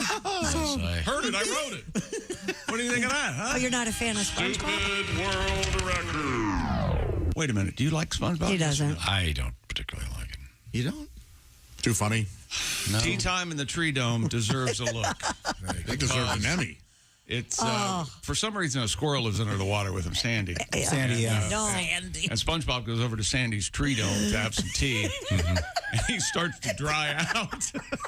Water, I need water. Oh, I'm sorry, SpongeBob. You need a drink? No, I'm fine.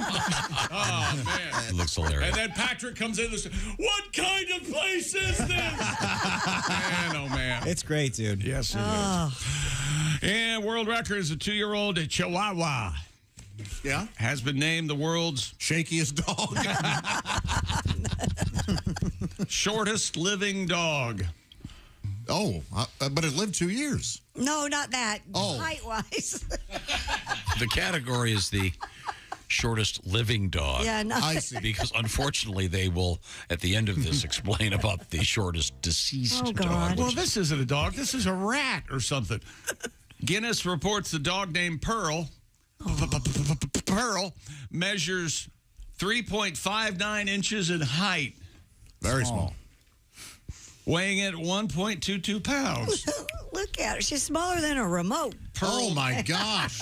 That's a She's, rat. have Can you you noticed see that that? she's Yeah. mostly eyeballs? Yeah. He looks, that dog, Willie, that dog looks like Pinky in the Brain. That's what I was just going to say. Yeah. It does. What are we doing today, Pinky? Taking over the world.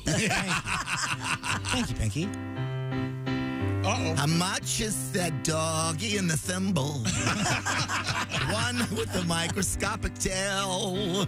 It's shaking and doesn't look too nimble. But I do hope that doggy's for sale. I'll take her on a trip to California. I'll pretend that she's just a furry pen. Hey, flight attendants, I just gotta warn ya. My pen takes a crap now and then. Woo-hoo. Who was that gentleman? I don't know. He owns a very small Chihuahua. Cute little feller, 1.22 pounds. And for some reason, Yeah? the author of this story Yes? draws this simile, All right. if you will. Pearl is 7 times shorter than Yoti Armage, A-M-G-E, the world's shortest woman living. What? That really brings it home for me. Wasn't that interesting? The fist. If they took the, if you take the world's shortest woman and give her the world's smallest dog, Right. you walk that down Broadway, people are going to go, hey, look at that. Like the show. It's quite an accident. Isn't that interesting?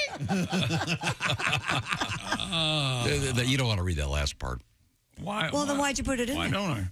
Because it involves The fist-sized dog stood at 2.8 inches in height and measured 3.75 inches from the tip of its nose to the tip of its tail. That's the previous winner with the shortest dog in history. Oh.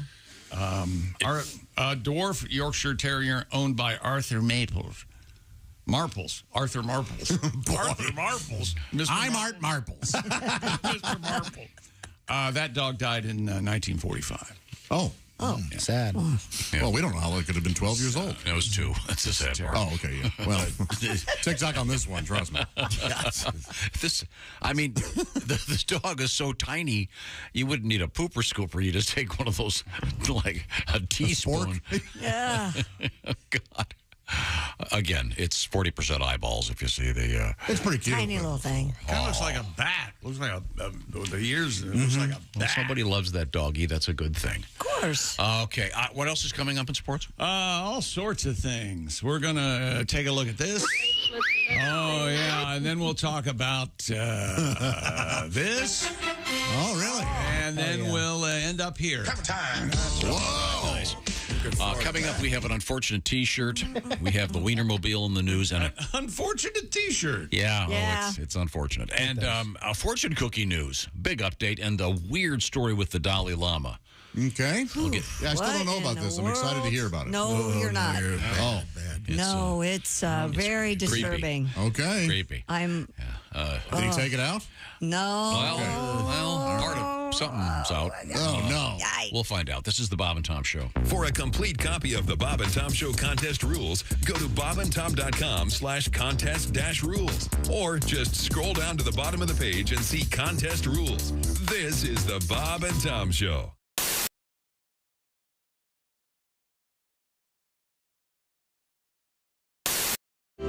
So we're getting back to your hobbies, James. You're a bowler. Yes. You got that going for you. Yes, I Golf, skydiving, scuba diving, skiing. You went skydiving? How'd that go? Yes, I did. Well, was it a tandem jump or did you? It was a tandem jump. Yeah, scared me. I'm big. I was going to say I don't scared you. Who were you with? I was going to say the other dude. I was strapped to the guy. What do you weigh in at? Do you mind if I ask? Then I was about 280, I guess. I'm probably 295 now. Oh my! Now is the person when you do the tandem? Is the person Somebody with has the to land chute on somebody else, Is the I person would with the think. chute in back of you? He's behind you. You don't have to do anything. You're basically like luggage. You're looking Screaming. at, you're just watching the ground come at you while the guy behind you Has to do all the the work. chute and does all the work. And you've never been so glad to have a man strapped to your behind. Ever. You will never. And you know, they call it a sport, too. Well, sure, the it's whole very time difficult. They're like, "Did you like the sport?" And I was like, falling is not a sport. You know, if it was, my grandmother would win a medal. The Silver Hip Award goes to. Yes. If you want to make a sport, you should just throw the parachute out of the plane and then make the guy jump and put it on before he hits the ground. Oh, I like that. Now For it's a sport.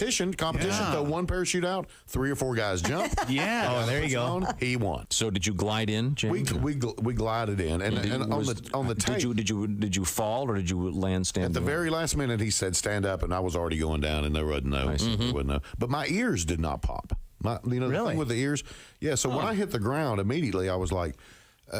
He was like, "How do you like it?" And I was like, "It was good. I enjoyed it very much because I could not hear myself. Couldn't hear a thing. Well, that's because see, if it were me, I would be tightening every orifice in my body to prevent leakage, including my ears. Plus, there's a dude behind you. Yeah. And that part stayed. That my ears did not pop until maybe the next day, and I had to sing that night. I was doing a play called "Smoke on the Mountain." You're a singer? I didn't know. Yeah, where you sing gospel music. It's a gospel music play. You know, that night I was- smoke on the mountain, fire in the sky.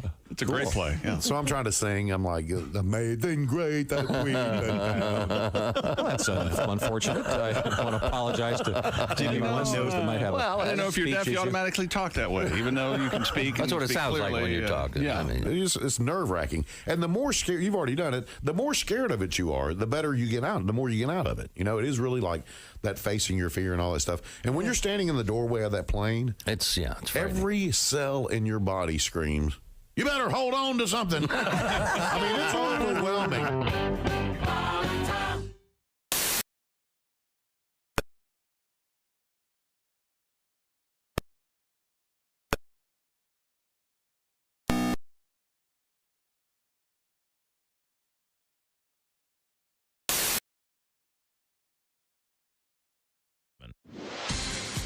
Good morning. I'm Mark Allison with a look at things you may have missed on this Tuesday. The recent winner of a $40 million jackpot says that at first he couldn't believe he won the lottery. After all, he bought the ticket on April Fool's Day. Earl Lape, a 61-year-old retired mechanic from Dubuque, Iowa, says he thought his win was a joke. Only after confirming his Lotto America ticket with a convenience store clerk was he convinced he actually won the big prize. Lape opted to take his winnings in cash, which for the drawing, $21.28 million. The $40 million prize was for those who take their winnings as an annuity, paid over 29 years. Lotto America played in 13 states and offers smaller prizes than the game's Powerball and Mega Millions. Congratulations to the 61-year-old retired mechanic from Dubuque, Iowa. Former Mad Magazine cartoonist Al Jaffe died Monday at the age of 102. Jaffe, one of the magazine's longest contributors, had delighted millions of kids with such fixtures as the fold-in and snappy answers to stupid questions. With its cheeky, sometimes pointed send-ups of politics and culture, Mad was essential reading for teens and preteens during the baby boom era. Few contributed as much and as dependably as Jaffe. Over a 50-year period, starting in 1964, virtually every issue featured new material by Jaffe. His parodies of advertisements include such feature real-life products as automatic redialing for a telephone and computer spell checker. A man well ahead of his time and lived a long life. Again, Mad Magazine cartoonist Al Jaffe dying Monday at the age of 102. And that's a look at things you may have missed. More of the Bob and Tom Show coming up. Hey, Shooter, it's Kenny Tarmac. Hey, we just landed. I'm an ORD, just got in from TPA through ATL. And hey, guess what else just landed? The Bob and Tom app. I know. Now, thanks to the Bob and Tom app, even if I have to go all the way from Foxtrot 20 down to Alpha 4, I can still listen live, see their videos, find an affiliate station, use the alarm, and even send a message. This is Kenny Tarmac signing off and reminding you, everything I touch turns to sold. You're listening to Bob and Tom 24/7. You're so weird. You have no idea. Essential Morning Radio. This is Bob and Tom 24/7. 24/7. Has this ever happened to you? Oh, my. Just look at that. What am I going to do? What's wrong, honey? Look in the mirror, all that gray. Boy, did it sneak up on me. No, it didn't. You mean it's been gray for a long time? Only all of your life. Sweetie, your brain matter is supposed to be gray. Now close up your cranium and come to bed. All right, dear. Oh, I'm so lucky to have you. I totally agree. Ha, ha, ha, ha. If the top of your head is bushy and gray, hair color is not your problem.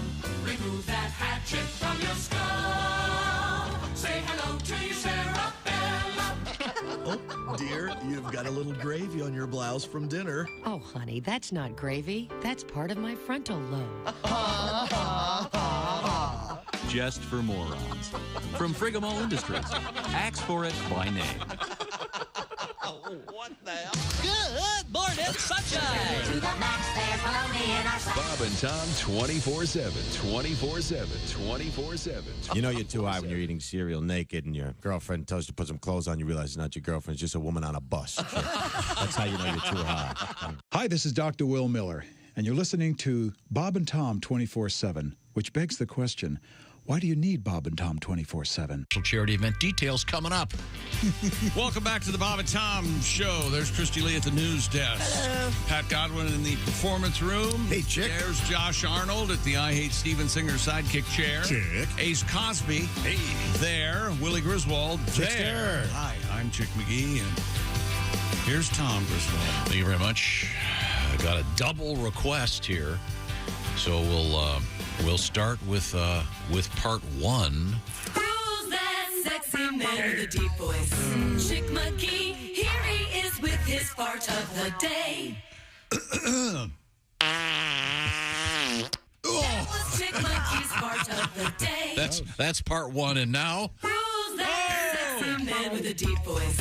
Ace Cosby, here he is with his joke of the day. You guys hear they're remaking The Wizard of Oz. this time from the dog's perspective. Is that right? Oh. Yeah, it's going to be called Total Recall. Pretty good. Total Recall. Pretty good, said one of the comedians. Pretty good. Total Recall. Yes, that's very clever. Thank you very much, Ace. The Ace Cosby joke of the day. And we now return to the sports page. Is that correct? Nope, that's sports. Unless you want to hear about Al Jaffe's life and times. I was afraid to I don't do have that. any. I don't have anything. This is what you farted for. You know, Al wrote snappy answers to stupid questions. Mad Magazine. I love And he was 102. Yeah, good. He is from the golden age. Amazing of run. Mad Magazine. I'd say a certified genius, wouldn't you guys? Yeah. I think so. Brilliant. Al Jaffe, cartoonist, died Monday at the age of 102. He worked on Mad Magazine for over 50 years, starting in 1964. Virtually every issue featured new material by Jaffe. Think about that. He did the famous, just even the idea of it's hilarious. The Mad fold-in? fold-in. That was my favorite part. Which was mocking, of course, the fold-out. Sure. And if you never saw one, it would be a drawing, and then there'd be something, and then when you'd fold it in, it would turn into something else. Very, very fun. Yeah. Very cool. Loved that. Yeah, I think you can pretty much say there'd be no Saturday Night Live if there hadn't been a Mad Magazine or that whole era. Probably no Mad TV also. Oh, that's even more easy to prove. Thank you. We have Christy Lee at the Bob and Tom News Desk. What have you got over there? Walmart has removed a shirt. Careful. Just not, you know what? Look him in the eyes and say it. No, I've been doing this a long time. Tom, you have no more respect for our broadcast background. I forgot when I wrote this. Dog. I forgot to put this as a disclaimer. I knew I'm not stupid. I didn't say you were stupid. Saw the story yesterday. Looked at the shirt. I forgot to put the. It doesn't matter. If Chick were reading this, he wouldn't have proofread it. We would have gone to the part, would have gone, oh, see you. Walmart. Does it say see you next Tuesday? Walmart removed a shirt that they were selling after customers noticed it inadvertently contained a hidden obscene word. Twitter user, one of those Who's Your Daddle Now, that's his handle, posted a photo of the green T-shirt, and it reads R-E in large letters. All right, R-E. Imagine R-E, okay? Mm-hmm. And you know how they have that, and then next to it, it'll say cycle. Okay. And then use. Yes. New. Yeah. And think. And it's a smaller font to the left on top of each other. So it says recycle, reuse, renew, and rethink, but the RE is big. Right. Mm-hmm. The shirt was meant to be read as recycle, reuse, renew, and rethink, but the first letters of the smaller words that are to the left. Oh, no. Yes. Yeah, they're stacked. Yeah, they're stacked up, spelled out another word entirely. I could totally see how that got by people. Oh, sure. I had to look at it a couple of times to see it. So now this shirt is RE call because they've had. Yeah.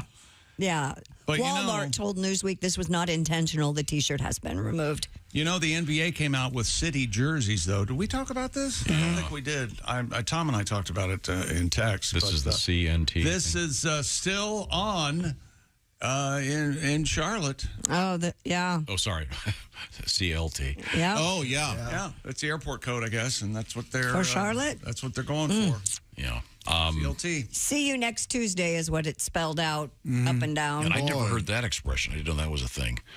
That is, yeah, I mean, it's an easy fix. You just put think up top or whatever, or use or renew. Right. You know.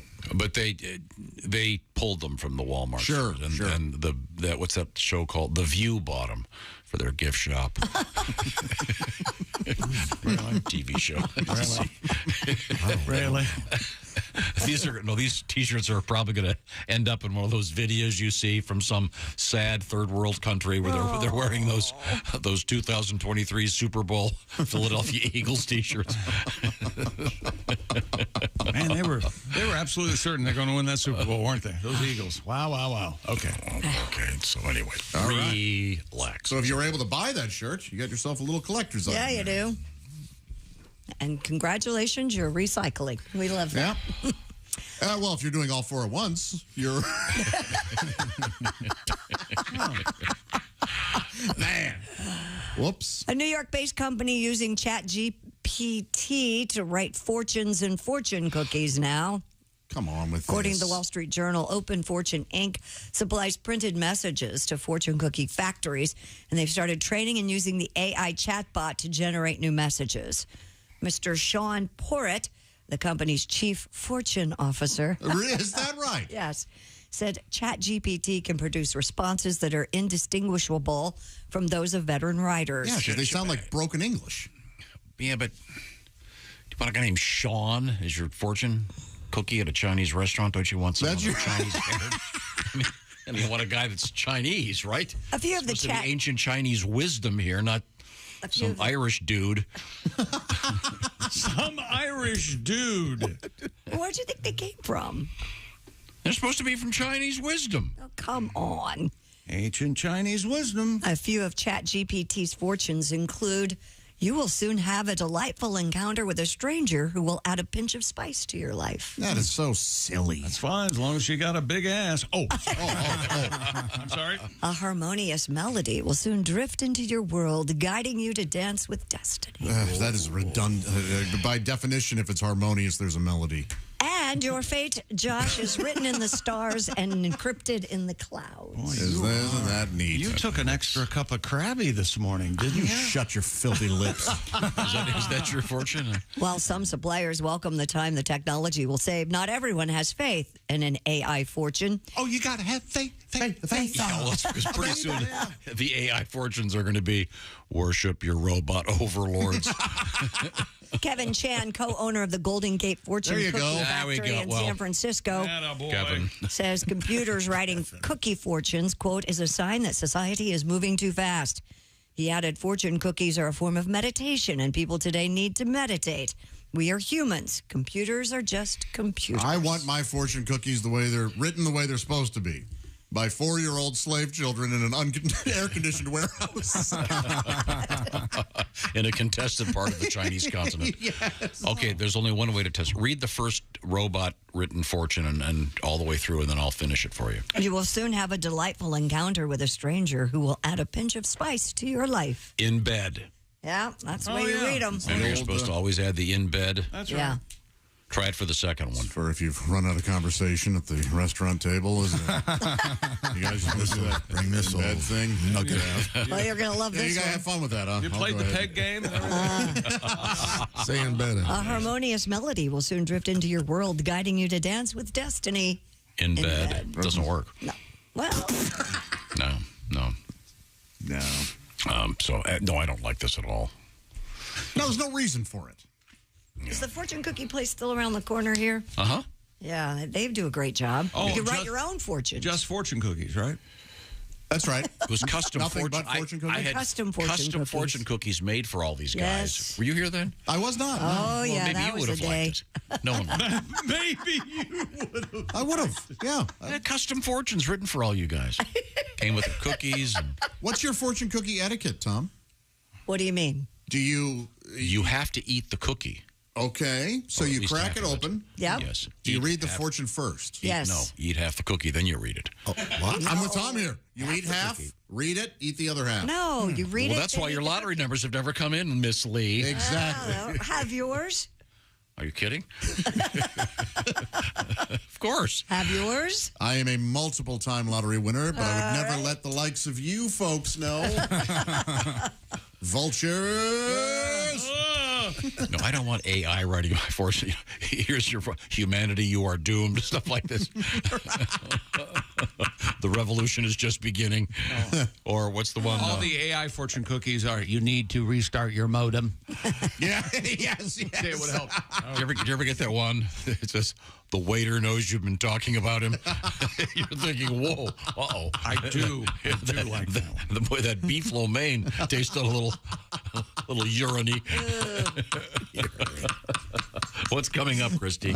Coming up, we have a naked burglar. We have the Wienermobile involved in weddings now. And watch out. Don't use your barbecue to stay warm. We'll have that. Oh, no. Somebody did it. Come on.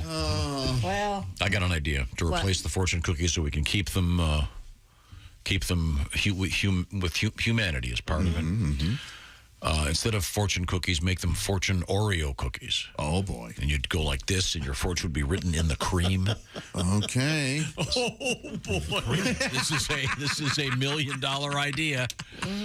So you get the Oreo, you twist it, and then it would say. Not every Oreo cooperates, though, there, Tommy. Your icing could... That's part of it. Oh, okay. Oh, wow, looks like you're going to die. That means imminent death. Yes. This is the Bob and Tom Show. Thanks for listening to the Bob and Tom Show this morning. The show is also out there for you on our YouTube channel. Watch and subscribe.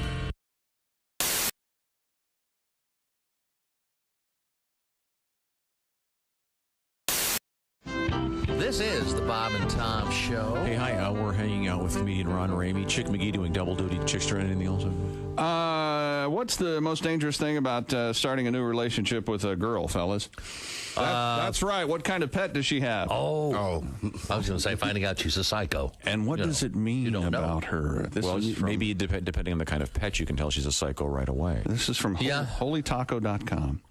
If she has a big dog, what she thinks it says about her. Mm-hmm. I'm not like those other girls with their tiny yappy dogs. Mm-hmm. I'm a strong, confident, independent woman who's making it in a man's world. I see. I love big dogs, though. What it really says about her is a big dog says, I want a boyfriend. I want a boyfriend. I want a boyfriend. I want a boyfriend. Really? What the pet is thinking is, please stop using me as a body pillow and grinding on me in the middle of the night.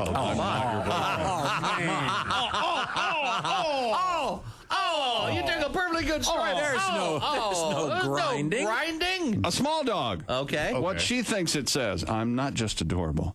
I'm really adorable. I'm so adorable that I have a living accessory. All the cool people are doing it. I'm just like a famous celebrity. What it really says, I want to be exactly like Paris. So if you're looking for a stupid, annoying, talentless woman like Paris Hilton with a little dog, I'm your girl. Really? Well, maybe it says, I like a little dog. What does the pet think? What the pet thinks is, if that purse she carries me in is full of used condoms again today, I'm going to bite her. I miss my ex-wife.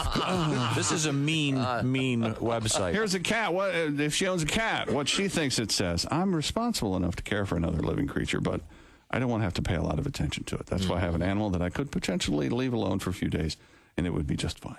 What it really says, having a cat, I don't like having guys spend the night at my house, so I adopted one of nature's ninjas to scare off any non-regular visitors using a razor-sharp pounce attack in the middle of the night. Ouch. What the cat is thinking, come on, dude, that I'm not familiar with, show me something dangly. I dare you. What she thinks it says, owning a fish. Fish tanks are sexy. I know this is just a small bowl, but it still oozes sex. This fish depends on me, and if it lives past the first day, people are going to know that I'm responsible enough to take care of another life. What it really says, one time I had sex with a biker in the parking lot of a county fair, and he spent $26 winning me this goldfish to remember him by. I forget his name, but I call the fish Nemo. Okay. What the pet is thinking, that whore hasn't fed me in 6 days. My water looks and smells like a sewer. And finally, a parrot, what she thinks it says, I enjoy having a pet that's interesting and intelligent. I am an exotic person, so I have a pet that reflects my personality. What it really says, if you own a parrot and you're a girl, my grandpa died recently.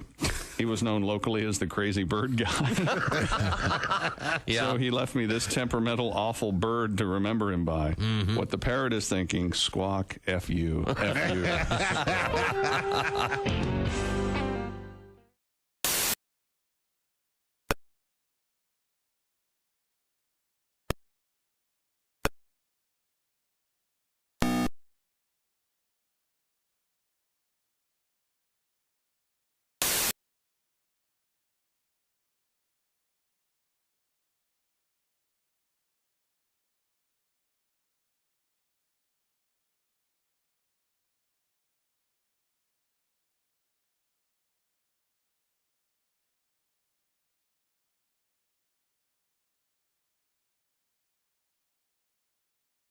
Hosts real-time voice, video, and text chats. A discussion originally created to talk about a range of topics turned to the war in Ukraine. A member of the Discord chat group claims another poster said for several months he'd been uploading intelligence documents, apparently to impress the others in the group. And the Biden administration is going to propose strict new automobile pollution limits this week that would require at least 54% of new vehicles sold in the U.S. to be electric by 2030, as many as 2 of every 3 by 2032. Environmental groups are applauding the ambitious numbers, which were first reported over the weekend by the New York Times, but the plan is likely to get strong pushback from the auto industry and consumers. And that's your news. I'm Christy Lee. More of the Bob and Tom Show on the way. Ladies and gentlemen, Bob and Tom. He writes, I had an interesting English teacher. She was a substitute, but she always came to class with some edgy quip to entertain the students. You guys were talking about classic beers last week, and it reminded me of this joke that she told. Do you know why ladies don't drink beer on the beach? No, why? Because they will get sand in their Schlitz. Holy cow. Tell that at church. I'd love for a teacher to tell that today. Yeah, of course. Bob and Tom in the morning and highlights all day long. The Bob and Tom Show, weekday mornings at 6 a.m. Eastern on Bob and Tom 24/7. Hey, don't say we didn't warn you. Oh, my God. There's laughter ahead. This is Bob and Tom 24/7. When your horse says run its very last race and there's nothing left to do, giddy up, giddy up. We don't think it's very good taste to turn him into glue. Giddy up, giddy so up. If your horse has lost his stuff and his legs aren't thin and bony, giddy up, giddy and if his meat ain't very tough, then he comes to Burger Pony. Now, when you come into any participating Burger Pony restaurant and order our Swale in a Pail, every kid in your group will receive a free hot fudge sundae silence. And don't forget our Clint Eastwood Western spaghetti. And our delicious burgers, including the Daily Double and the Triple Crown. And remember our motto, if we're not in your neighborhood yet, your neighbors have probably passed a petition.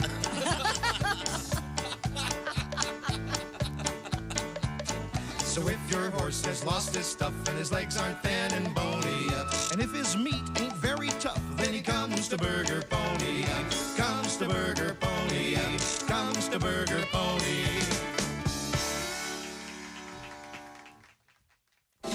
Bob and Tom. They put the F in professional. Hi, this is comedian Rob Haney, and you're listening to Bob and Tom 24/7. .com. Welcome back to the Bob and Tom Show. Christy Lee at the news desk. Hello. There's Pat Godwin in the performance room. Hey, Chick. Hey, Pat. There's Josh Arnold at the I Hate Steven Singer sidekick chair. You better believe it, baby. There's Ace Cosby. Hey. There's Willie Griswold. Hey, man. I'm Chick McGee, and here's Tom Griswold. None of you guys are as disturbed as I am about this thing with robots writing the fortunes for fortune cookies. I don't care for it. I think it's just indicative of the times, and I don't care for the times. If they stopped, they stopped putting fortune cookies in meals, I would not miss them. Oh, that's a shame. Oh, really? That's so sad. No. Why? Because it's one of the great things about life. A It's fortune cookie? It's fun. The only thing I don't like about fortune cookies is they often put fortune cookies in the bag. They think that the number of fortune cookies they're putting in there corresponds to the number of people eating the meal. That's probably true. And I don't like opening my delivery of Chinese and seeing 9 fortune cookies. They thought this was for a party. 9 sets of chopsticks. Do you ever do the thing where you're on the phone with them and you do the fake thing where you cover the phone and go, "Did you want the beef lo mein and the General Tso chicken?" Yeah, we'll also take. Oh, she must be hungry tonight, fella. I tell you that. I have done that. When I do a big order, I just say we will have. Blah, blah, Have you ever done that at a drive-through? No. I have. We'd like, and then you pull up and you go, "Oh, there's nobody next to me." But they don't know you're not. I know. I'm taking it hoping home. that they think, Yeah, "Oh, yeah, You're tending to some fake baby in the back. Absolutely. Oh, she's loud tonight. What are you going to an AA meeting?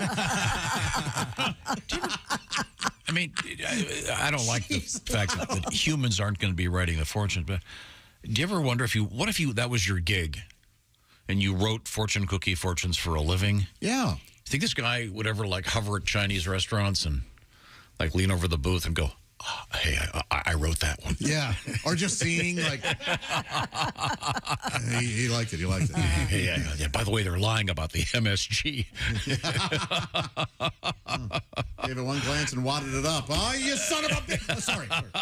So fortune cookies, greeting cards, all these writers are out of work because of the No, they're not going to be because the robots. Here are some standard fortunes. A beautiful, smart, and loving person will be coming into your life. Nice. A dubious friend may be an enemy in camouflage. See, now it's not just all sweetness and light. It's a faithful friend is a strong defense. A feather in the hand is better than a bird in the air. Wait, slow down. I don't. Feather in the hand is better than the bird in the air. I disagree. Not for the bird. No, not for anybody really. Stupid one. You probably have avian flu. A fresh start will put you on your way. Oh, that's vague and meaningless. You might have chlamydia. Oh, well, that one's a little bit more helpful. That's weird. Call. You may have some phone calls to make. Do you have a list of all your sexual partners in case you get a STI? First of all, let me just say this. Yeah. Okay. It's STD, okay? No, it's STI. Well, no, but I know, but it's not helping anybody doing that. It's like these companies that keep changing. No, I'm not a fan. Keep it simple. STD, that's the one we know. STP is the oil treatment. STD. That could be Stone Temple Pilots. Oh, that's right. There's STP a lot, yeah. Very, very good. Now, we have Christy Lee at the news desk. They've made some changes over the years. Wait a second. Stone Temple Pilots. Oh. We have a minor league baseball game here, and I'm not sure who's playing. I don't have all the information. But the important part is the play-by-play guy is Dan Hasty, and they decided to do this section of the minor league baseball game like they were Jim Nantz at the Masters. Okay? Okay. Is this real? Yes, they actually did this. Here we go. Hello, friends. A beautiful Saturday afternoon in Comstock Park. They've already nailed it. Yeah. This is inning number 7. Still in the front 9, if you will. Eric Pinales hails from San Cristobal. Pinales. It's about 30 kilometers from Santo Domingo in the Dominican Republic. Right now looking at a pitch from about 60 feet, 6 inches. I struggled a lot in 2022 with his control. A fine hit, deep to left center. Off the wall. Second base. Just like Jim Nantz. Exquisite. It's hilarious. A 1-out double here in the 7th. Exquisite. An excellent approach to that hit. Patient, able to line it up. Deposit it into left center field. Got it into the short grass out there. That's funny. That's at the West Michigan Whitecaps minor league baseball game. Oh, that's very nice. They nailed it. And Jim Nantz is just as exciting as those guys. Yeah, but it's appropriate. Yeah, that's how the tone's supposed to be in golf. I mean, did you watch the Masters this year? The thing where they had the Pope actually walk across one of those ponds? Wasn't that something? That's the level of religiosity that they have at the Masters now. I mean, can you imagine if they were like a WWE match screaming into, hey, he's up on 18, come on! I just feel like I was just in an argument with Christy. That voice she used. Who the hell is she? I don't fight. Again, so back to your point, you don't think it's important to get a fortune cookie at a Chinese restaurant? I would, if they stopped making them, it would be 6 months to a year until I said, didn't fortune cookies used to come in the meals? Huh. You don't like the taste of a quick fortune? I don't know. No. It's a very a mild sweetness. You can dunk shard into your... But also you get the fortune. Your hot tea. Yes. Oh, so good. You get to think about something, a larger idea in life. Yes. Yes, savor the messages. Josh, you ever been going through the drive-thru at a Chinese place and you get the bag? There's a drive-thru at a Chinese place? Drive-thru Chinese? Bear with them here. That's a wonderful idea. I was questioning it too, but... For the sake of this joke, Panda Express. It's a Saturday night. Josh is going to go home, Netflix and chill by himself. He goes to the Chinese drive-thru. He knows me so well. Puts the bag in the seat next to him and the seat belt. Yes, the bag is so heavy, the it thinks seatbelt another rider has entered my car.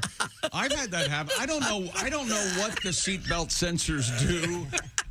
But if you put a hat and a couple of Altoid tins and your phone in that seat that says, please fasten seatbelt. I don't know. Tom, it wouldn't matter. I buckle in all my food anyway in case I have to stop short at some point during my trek. Do you have to buckle the thing when your dog gets in the car? I do. Yeah. My dog is right on the cusp. Yeah. That 50-pound line. It's like, come on. Yeah, I buckle him in. All right. And one knows to sit in the passenger seat, and one knows to sit in the back seat. Well, it's that's weird. good. It's very odd. All right. They don't run into the house. Rotgun. No, they don't do that. They don't. They don't really talk like that. That's why I don't have dogs. That's Scooby was a hat.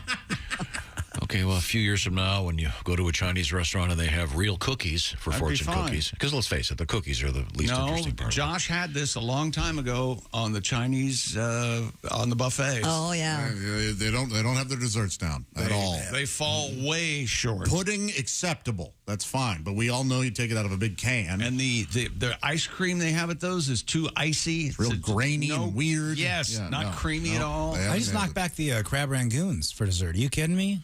That's a delicious treat. Those are essentially a dessert. Right? Cream cheese, sweet and sour sauce. They're what else do I Danish. need? It's a fried Danish. Some of the most labor-intensive cooking known to man, and you're concerned about the ice cream? That's right. Finish it off. What, it's like reading a book with a disappointing life.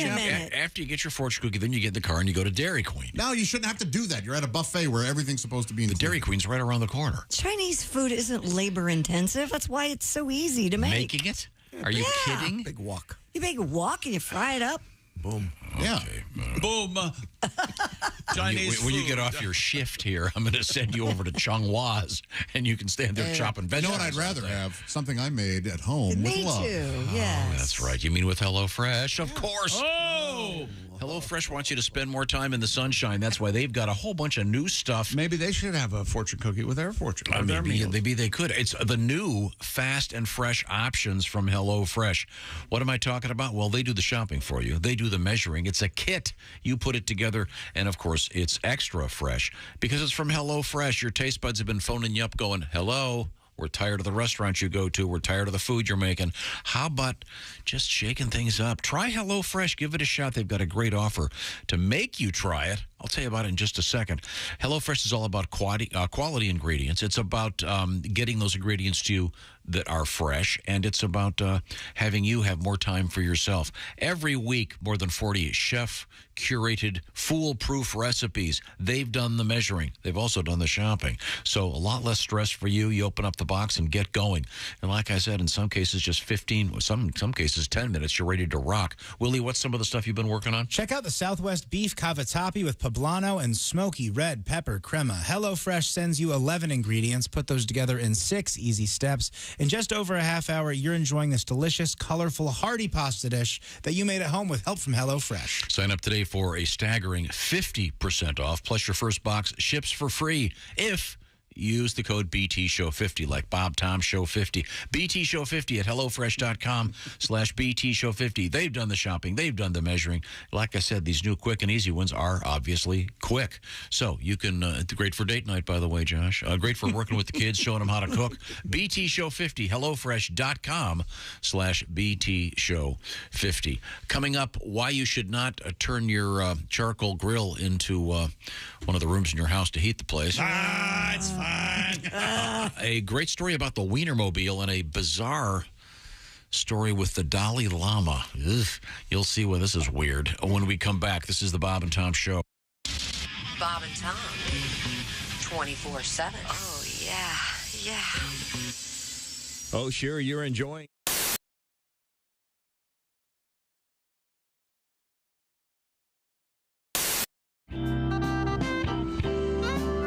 Bob Biggerstaff. Are there a lot of Biggerstaffs? Biggerstaff is my last name. Yeah. It's a German name. It means probably going home alone tonight. Do you get the porn jokes with that one? Always. Oh, yeah, all the time. Hey, is your middle name looking for a? You know what? I was doing... looking for a, that Bob looking for a bigger staff. I wish I had a. That wouldn't be good. I wish I got it. Wish I had a. Get this. I'm doing a show a couple weeks ago. Girl comes up to me after the show.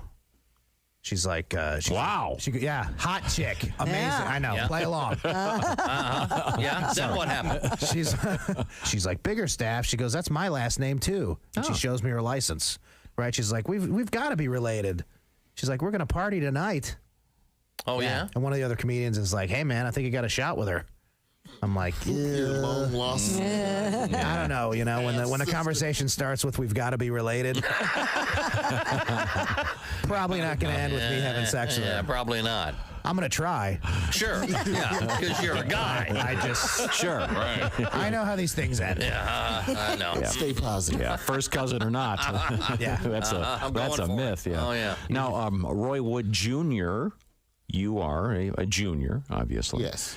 When you went into showbiz in the beginning, you had the option of going with Roy Wood or going with the Roy Wood Jr. I started in '98, and that was like the back end of the Def Jam boom and the comic view boom for black comedy. So every black comic was named after food or their name was a verb. Give it up for tripping. Tripping? Tripping. You know, you be tripping. If I trip, then I'm tripping. Give it up for Slappy. I didn't want to be that. Wow. I'm not Slappy Wood Jr. I often give it up for Slappy. Come on, Slappy Wood. And I mean, Slappy Wood. Yes. So, although speaking of porn names.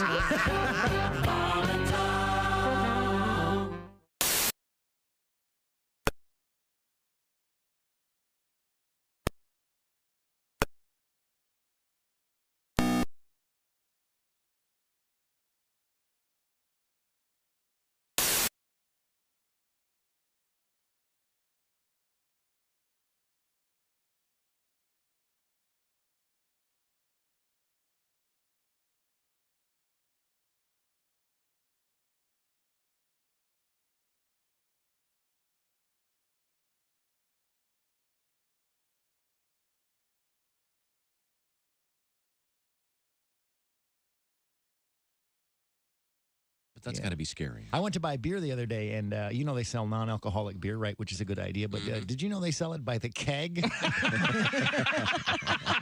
I did not. What kind of a loser consumes a whole keg of non-alcoholic beer? I mean, if you don't drink, fine. Have no duels, but don't do funnels. What are you going to brag to your friends the next day? Oh, dude, you should have been there. I mean, we were pounding that keg till 4 in the morning. I was so bloated.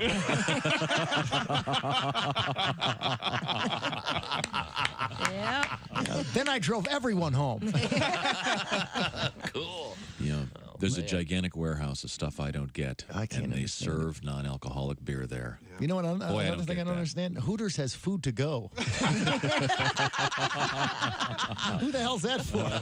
Good point. Good morning, sunshine. Bob and Tom 24/7. 24/7. 24/7. I was in the Marines for a while. You were? Wow. And it takes a while to adjust as a civilian world when you come out of boot camp because you're so fired up. When I came out that same week, my sister got married. She had me seat people at the wedding.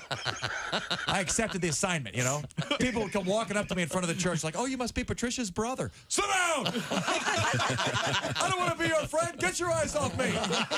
What is your major malfunction? 200 people showed up. I put them all in the same row. Tighten it up, tighten it up, tighten it up. We're not comfortable. Outstanding. It was outstanding, as a matter of fact. Comedian Greg Hahn is with us. Hunting is huge in Michigan. I don't want to upset any hunters because generally they're very well armed. But I am not a hunter. I don't get the deer hunting thing. I don't understand it. Mainly for this reason. I think it's unfair. The deer hunting season coincides with the deer mating season. Everyone know that? The deer just trying to hook up. Yeah. That's not fair. I mean, picture yourself. You're at a bar. It's late at night. Last call. You're sitting there. Somebody sneaks up behind you dressed as a chair. Right. Shoot you in the head. That's not fair. It's not fair at all.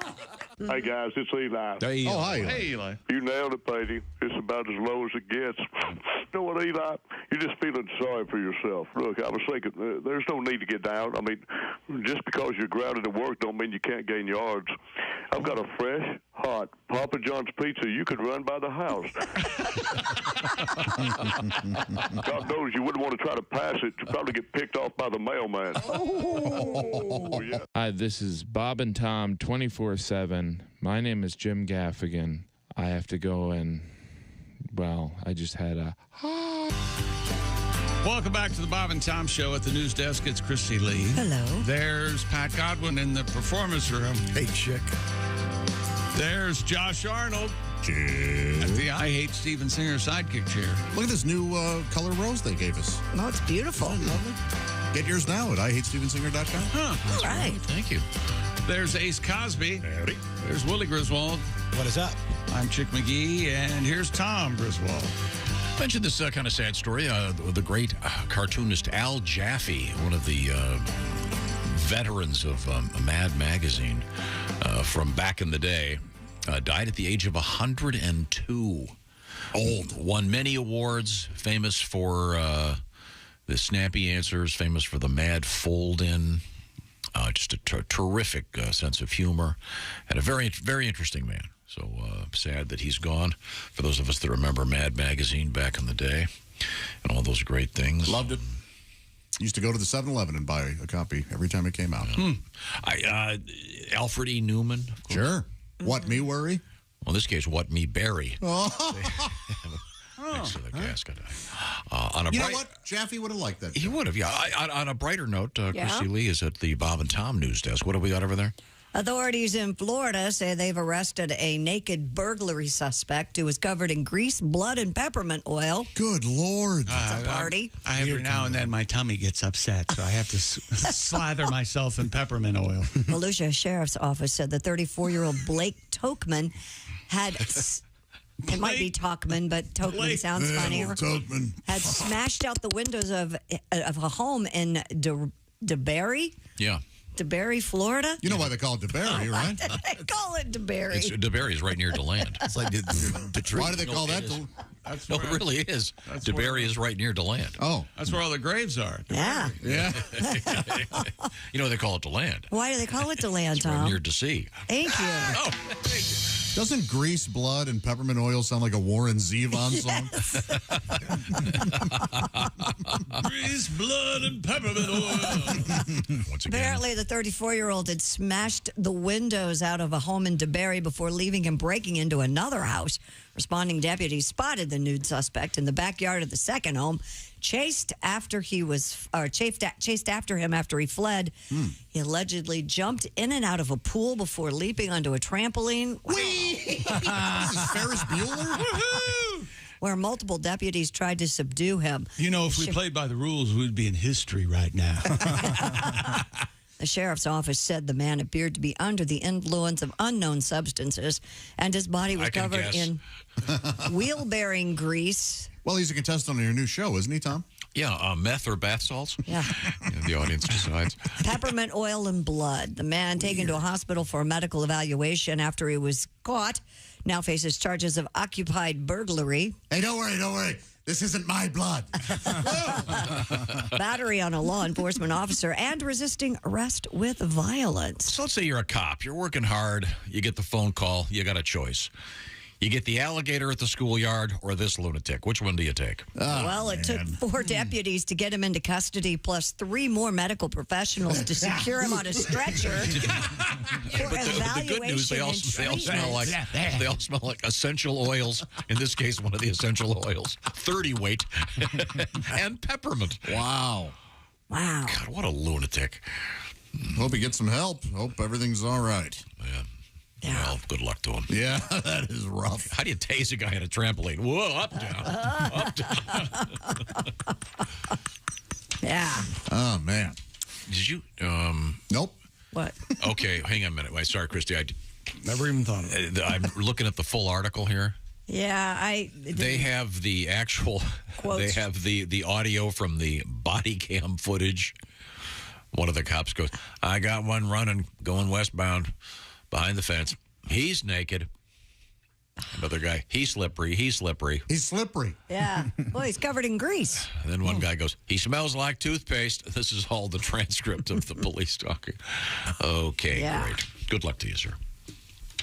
11 people in Canada were hospitalized for carbon monoxide poisoning. However, that's only They didn't 7. smell it? No, that's only 7 people in the United States. You don't, carbon monoxide, you can't smell it. After Well, if you using have a cold, maybe. What? Yeah, don't they put the scent in carbon monoxide? No, so we that's can natural smell it? gas, you moron. All right, well, You're gonna die. just trying to talk about science here. after using a charcoal barbecue indoors to stay warm. Idiots. Nicholas DeFazio, Ottawa Fire Services Public Information Officer, said crews responded to the home in Nepean when they detected CO2 levels at 180 parts per million. He said the power was out and the family was using a charcoal grill for heat on the second floor. Oh, man. The city of Ottawa said 11 people received medical attention and are in stable condition. Officers warned that fuel-burning appliances made for outdoor use are not safe for inside a home, garage, or even a tent. That's an unfortunate situation. Of course, symptoms of carbon monoxide poisoning include headaches, fatigue, dizziness, and nausea. DeFazio added, if you think you are sick, call 911 right away and get out into fresh air. Yeah. On a very serious note, even if you have an all-electric home, you need to have a carbon monoxide detector if you have an attached garage. We just heard that from a Or just don't leave your car running. Save some that would money be a good and idea. stop your car. Josh, we know that you live the life of a perfect human being, but It's a curse, really. Some of the newer cars, it's hard to tell if they're on or off. Well, if they're you put it in drive. If it doesn't move, it's off. And then run over your garbage can. These are all great ideas. By the way, the symptoms there, you cannot smell carbon monoxide. I know, but Right. In this case, they put a charcoal grill in the upstairs. I feel terrible for these people. The symptoms are, what is it? Dizziness, fatigue, and Nausea. smelling delicious. Oh, wow, yeah. That pork shoulder. If we if we don't all die, we're going to have a lovely dinner. You know, carbon monoxide, get a detector. Very, very important, ladies and gentlemen. Please. Ladies and gentlemen. Josh, our friend Daniel has written in and says, Josh, have you ever cracked open a fortune cookie and put them on some vanilla ice cream? It's the perfect dessert. How about that? No, I haven't. I have not. That does sound good. He is correct. Oh, you've done it? Yes. Wow. It's a great recipe. Oh, you know what? I have dipped it in vanilla pudding at the Chinese buffet. Used it as a spoon, sort of. Nice. I love pudding. Don't you guys? Yes. I do love pudding. I never make it at home. Nope.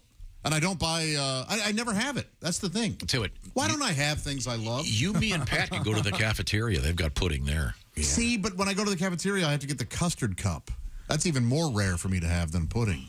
You can't buy custard. Love the cafeteria. Do you like the rice pudding? I love rice pudding. Oh, I do too. Tapioca? You tapioca man? Yes. Frog eye pudding? Sure. Yeah.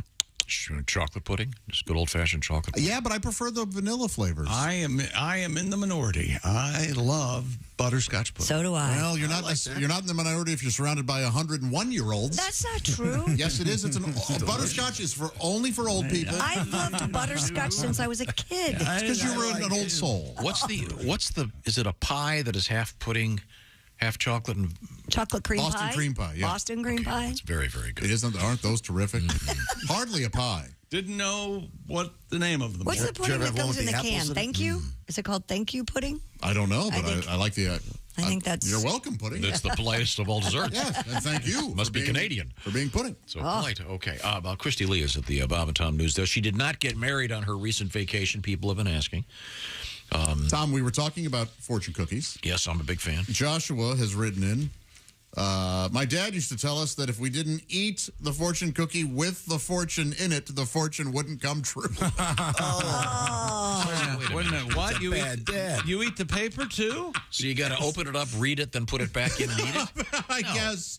Yeah. No. So you have to eat the fortune. But you have to eat part of the cookie for the fortune to come true. Oh, is that the way it is? Some say you have to finish the whole thing. Willie, what do you do with a fortune cookie? Crack it open, read it immediately, and then I eat it. But I never finish fortune cookies. Once I get a little taste of it, I'm good. Yeah, you don't necessarily need to finish it. Now, how do you feel about spaghetti? I like it. If you get the you don't like the fortune, can you move on to the next one? No, my gosh, no. Yeah, you get one. You can't keep looking until you get a fortune you like.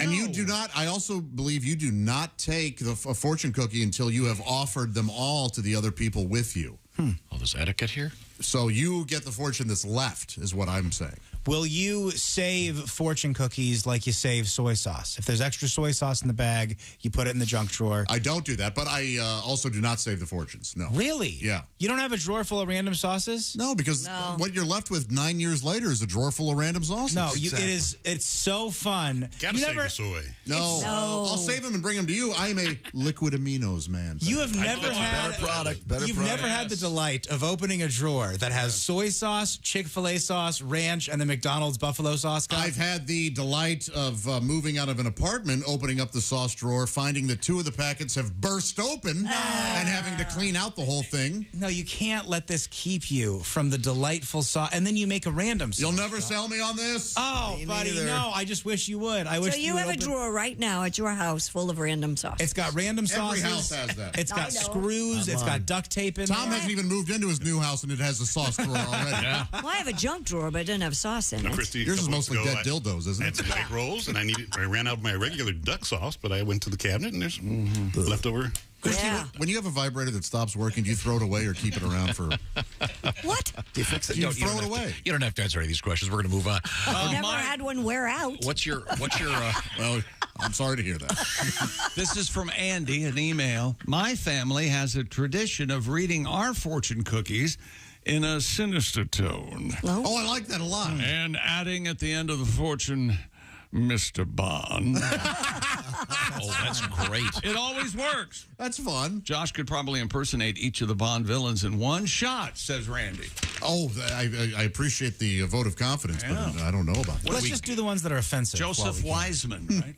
Wasn't that Dr. Joseph No? Wiseman was the great actor who played Dr. No. That's right. I saw him on Broadway. You know, originally in the book, it's Dr. Nuh-uh. And Joseph Wiseman, also 4 Bible characters. Isn't that interesting? Really? 3 Wiseman. And Joseph. Yeah. Oh, okay. Go, Joseph. You know what they say? Do you want to try one? Sure. Let's all try one. As a Bond villain? Yeah, this is one of the Chat GPT written fortunes. I don't have it. Oh, okay. You will soon have a delightful encounter with a stranger, Mr. Bond. Yeah. Who will add a pinch of spice to your life. Goldfinger. Auric Goldfinger. I like to think that every time Goldfinger says something, you just hear that sting. Goldfinger. Goldfinger. That's a great way to do it. I like it. All right, here's. As opposed to adding the in bed. What have you got, Josh? Your fate is written in the stars and encrypted in the clouds, Mr. Bond. Oh. So say you. That kind of sounds like... I prefer pussy galore. That kind of sounds like Colonel Tom Hanks as Colonel Tom Parker in the Elvis movie. You ain't nothing but a hound dog. We are just 2 lost souls flying in the sky. Elvis Presley. Yeah. Here, What a bizarre choice. They're called T-shirts with your name on them. Yeah. We must kill Priscilla. Oh, done. What else you got over there, Christy Lee? The Oscar Mayer Wienermobile is being transformed into a wedding chapel.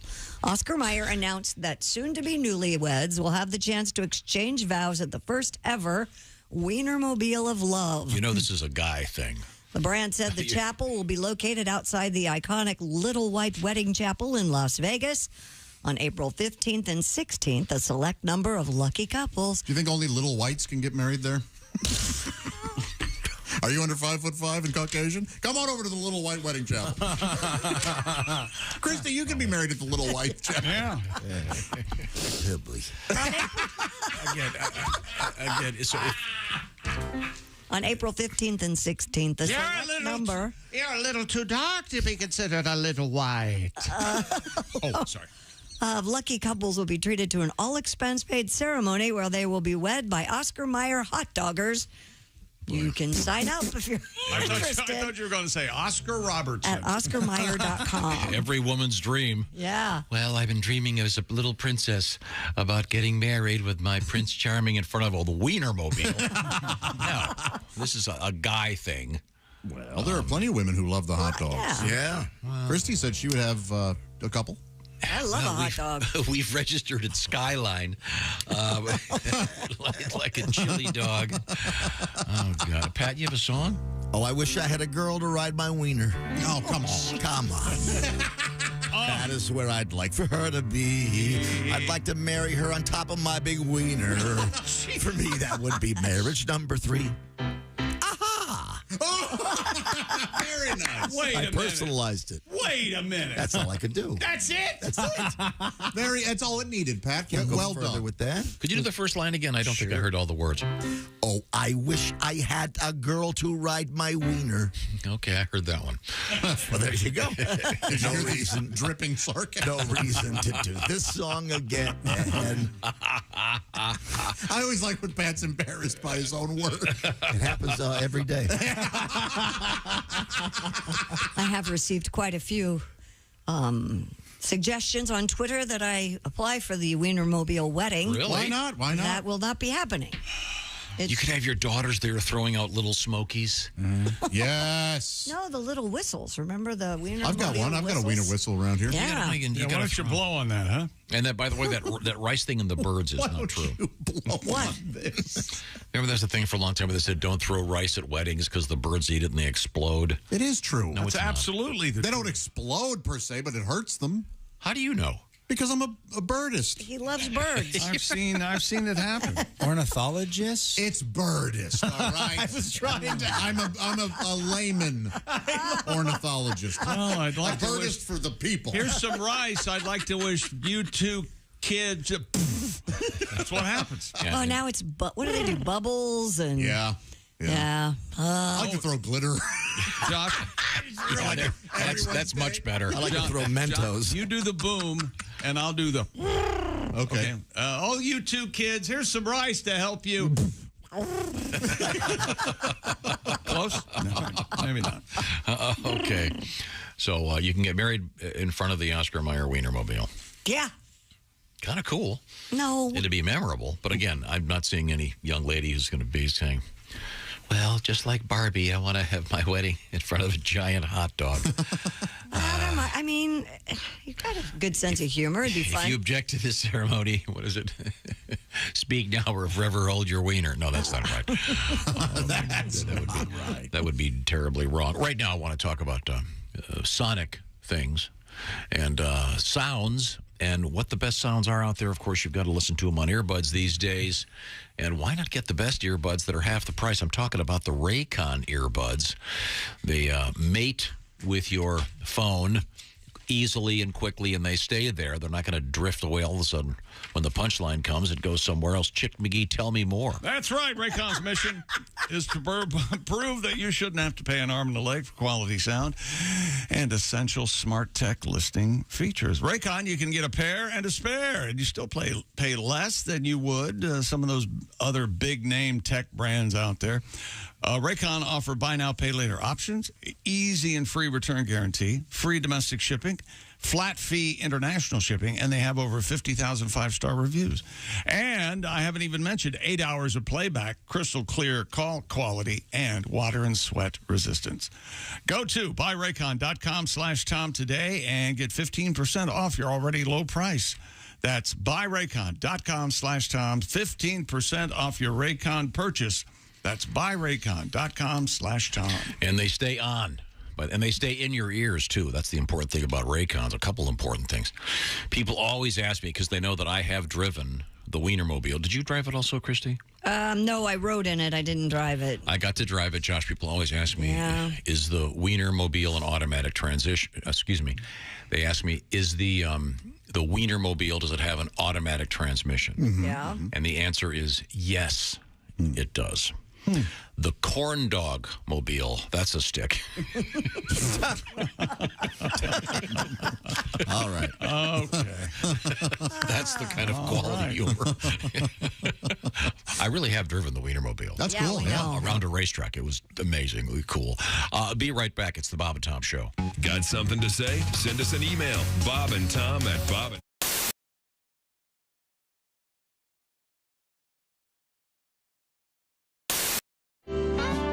Tell us more about scatting. Well, it's it's like in the traditional jazz sense. It's the scooter beat a bada. But I mean, I don't do that. I do it to classic rock only. Right. The most famous scat is probably the worst ever. Of Frank Sinatra. Frank Sinatra, a great artist, but the doobie, one of the worst, Absolutely. terrible scats. But I mean, it's hard. Like if you're in the car and you're listening to Led Zeppelin, it's hard not to do the bow bow ban doom cack cack doom bam bam doom cack cack doo. So brilliant. Yeah. Sure. Yeah. Mm-hmm. So I've got the notoriety came from the AC/DC, which really took sale, which is the. Dum dum dum dum dum. Bidun babway no dum dum dum padum padum padum padum. Brilliant.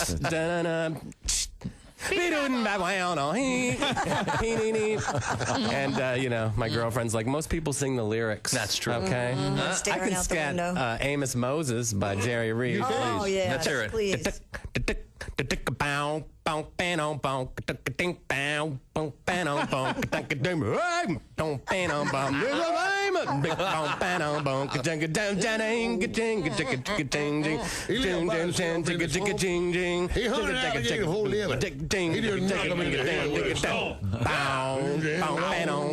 on that note, we have to go. Thanks for joining us. Hunting alligator down in the swamp.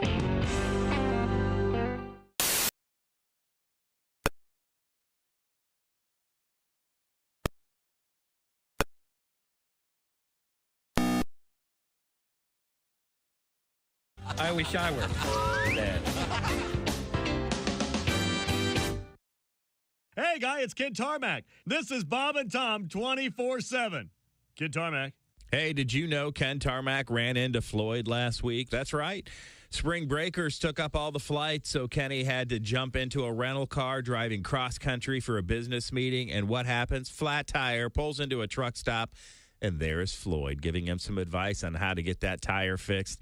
You just never know what you're going to hear on the Bob and Tom Show, and you never know who you're going to hear on the Bob and Tom Show. That's why you listen in, right? And for everything Bob and Tom, check out our website, bobandtom.com. That's right. All the latest highlights, news, information, links to all of our social media sites. Remember, Allie Breen coming up on Wednesday might be a good time to get your relationship letter to Allie, and she might read your relationship letter on the air for the crew to listen to and laugh and talk about and hopefully help you. At any rate, Allie Breen, ALLIBREEN, Allie Breen across all social media, Snapchat, Facebook, Instagram. You know where to find her. Just go to alliebreen.com is the quickest way. Send your letter to her, and who knows, we could be helping solve your relationship issues. That's tomorrow, Wednesday, Sexy Time with Allie Breen, right here on Bob and Tom 24/7. Hi, everybody. Christy Lee with your Bob and Tom Entertainment News Update. Former Mad Magazine cartoonist Al Jaffe died Monday, the age of 102. Jaffe, one of the magazine's longest contributors, delighted millions of kids with fixtures like the fold-in and snappy answers to stupid questions. With its cheeky, sometimes pointed send-ups of politics and culture, Mad was essential reading for teens and preteens, and Tom Griswold during the baby boom era. Few contributed as much and as dependably as Jaffe. Over a 50-year period starting in 1964, virtually every issue featured new material by Mr. Jaffe. Hilary Swank has given birth to twins, a boy and a girl. The 48-year-old million-dollar baby actor posted a photo of her and her twins looking at the sunset on Instagram Sunday evening with the caption, quote, "It wasn't easy, but boy and girl, was it worth it." Over the course of her pregnancy, the Oscar winner had been filming the ABC series Alaska Daily. And speaking of entertainment, new releases this week include albums from Metallica and Natalie Merchant. Jeremy Renner's 4-part series Renovations debuts on Disney Plus only a few months after the actor was badly injured in that snowplow accident. And Cocaine Bear lumbers onto Peacock. And that's your entertainment news. I'm Christy Lee. More of the Bob and Tom Show coming up. Hey, hi, this is Tom. And this is Chick from the Bob and Tom Show. Hey, Christy, what's the best way to get full access to the show? Hey, what? You introduced me. That would be to become a Bob and Tom VIP. Very good. Now, Josh, what's a feature of Bob and Tom VIP? Wait a minute. Well, the live 5-camera video stream of the show, plus a podcast of the show and comedy from the Bob and Tom archives. Excellent. Chick, what do you have to say for yourself? Become a Bob and Tom VIP now. Just go to bobandtom.com/VIP. See, that was worth the wait, wasn't it? Hey, this is comedian Ron White, and you're listening to Bob and Tom 24/7.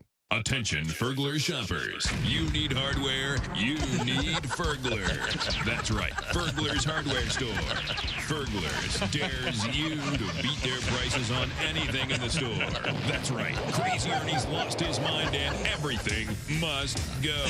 Ladders, lumber, nails, including the kitchen sink.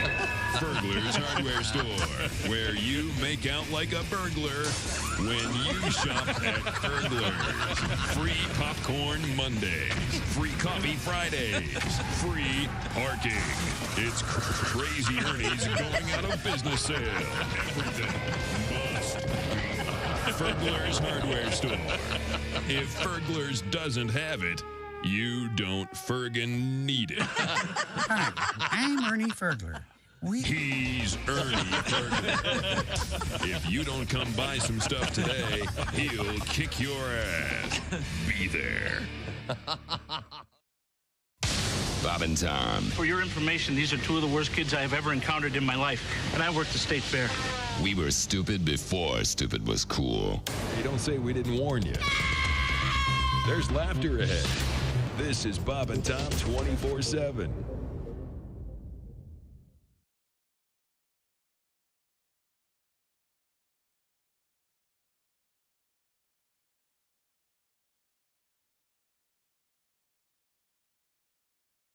Ticketmaster.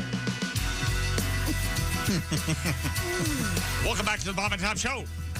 Christy Lee at the news desk. There's Pat Godwin in the performance room. Hi, Pat. Hello, Chick. There's Josh Arnold. Anybody else saddened by the thought that Pat is embarrassed by what he does every day? Are you embarrassed? No, maybe every now and then. Not every song. Do you consider yourself a real songwriter? You see what you're doing to your friend, Tom? I like what I'm doing. Dream job. Pat has won. I will explain. The International Songwriting Competition, is it 3 times? Yeah, 3 times. Sure. Oh, it's all out there, Chick. Yeah, but those are silly songs. I don't find. Oh, is that your problem? My tiny penis Greek statue song to be silly. That's his soul you're stamping on. I don't. God. Well, I'm a playwright. Oh, really? What do you write? Bazooka Joe comics? No, same thing. No, it's. He's not won a Grammy. Oh, God.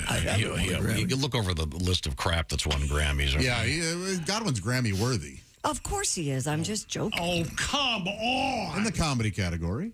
Yeah. For his, what was it, Christy? Silly songs? Do you think silly little songs. Play the one about your little baby Johnson, Daddy. Do you think loving pubic hair is silly? There you go.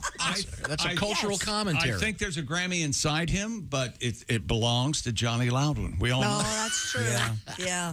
We all know it. Wonderful Johnny mixed Loudon. metaphor, beautiful song, beautiful melody. Loudon. Okay, well, let's. How I love you.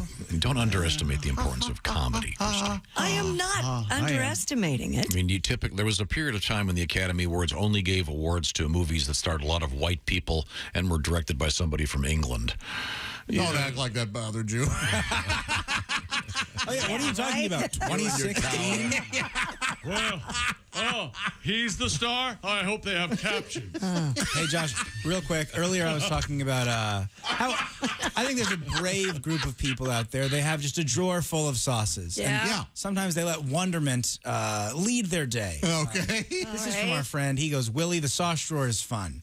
I like to make Jackson Pollock chicken, where he cuts up quarter-inch slices of chicken breast, and then he splotches the random sauces all over the chicken canvas. Oh. He refers to it as, and then you bake. He goes, it's great. Every chicken has its own piece of flavor, and no two are the same. How about that? Okay, that is culinary genius. Save this. We're giving this to Ms. Hooker. We are going to make Jackson Pollock chicken. Who's responsible for that recipe? Our friend Walt. Thank you very much, That's Walt. That's so funny. So it random, and you can just bring in some samples from your kitchen drawer. Sure, yeah. I have mine are probably in a Tupperware tin somewhere. Of course they are. In So storage. you're moving those? Throw them out. You throw them out when you move. This is a current issue that may have come up yesterday. Oh, boy. Are you throwing any of this away? away? Throwing away Monday.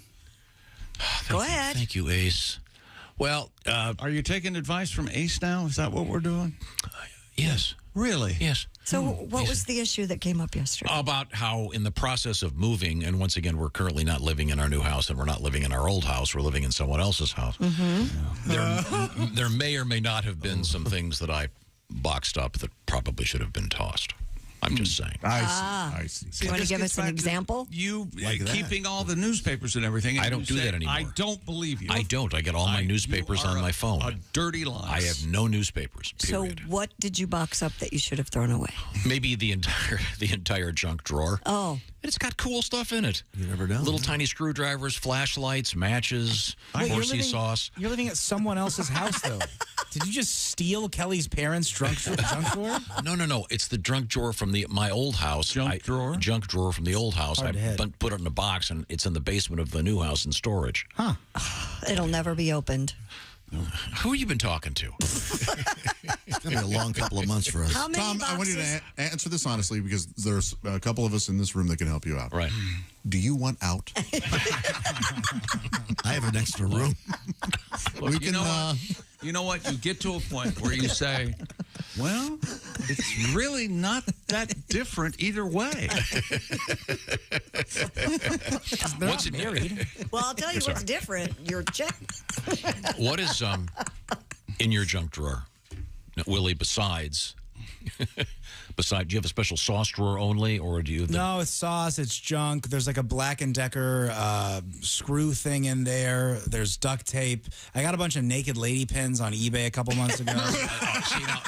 See, you'd want to throw those away? Wait a minute.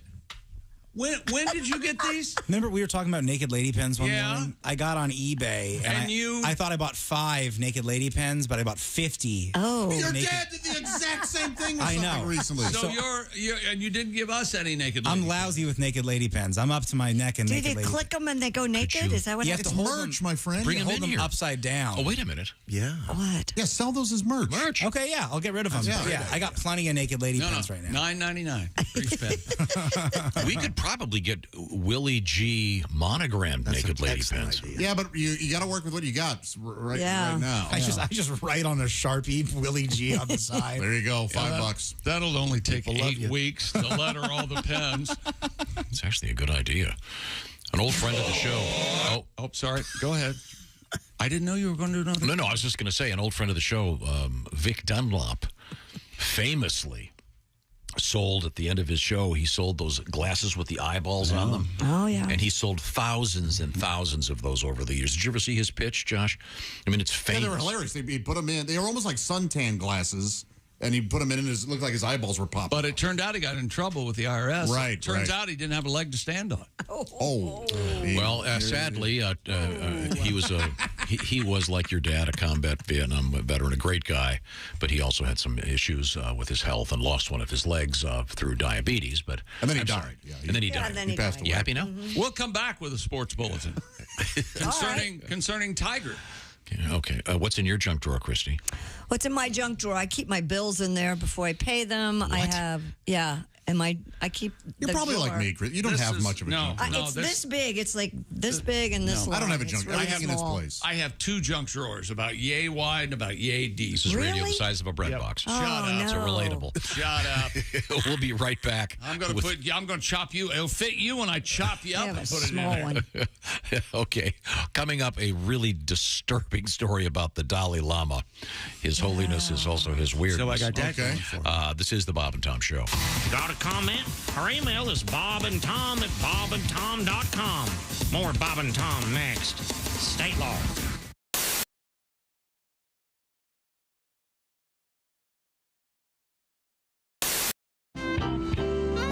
From what we understand, the art of the vajazzling begins with a waxing. Is that correct? Yes. How much preparation have we had so far? Has the Well, she's gotten a Brazilian. Oh, she's But done we that didn't already. do that here. Okay, Prove good. it. No, we didn't do that. Prove it. Marianne. the epilation has already taken place? Yes. And when was that done? Yesterday. You can go as low as you want to go. Or as high but as you want to, right? For today's purposes, we're going a little bit above the panty line. And presumably there's some kind of glue used? Yeah, we're using eyelash glue today.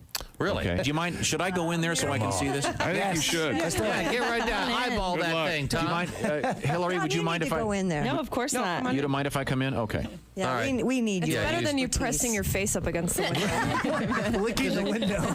Tom is heading in. The ladies from the Naked Monkey are about to. He's going to pet the monkey. What design are we doing today? We're doing the Bob and Tom logo. I'm attempting the. Are you really? Is that right? This is really nice. Now let me try to describe this so you can see.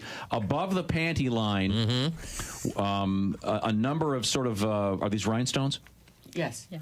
Rhinestones are those already glued on? Yes. They are, yeah. They're glued on in kind of an arc, and then she already has the word Bob above the panty line in little teeny rhinestones. Oh, really? And Very Tom, nice. all right. So she's pretty fast with this stuff. Yeah, she's very good. So have you noticed an upsurge in popularity in having Since this Jennifer done? Love Hewitt? Well, actually, just since you guys started talking about it. Nice. Okay. The T in Tom is not cooperating. Well, of course. What a surprise. That's right. Oh, my gosh. Guys, do you think it's a good idea? Well, I need to see the finished product. But I think.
Confirming his Lotto America ticket with a convenience store clerk was he convinced he actually won the big prize.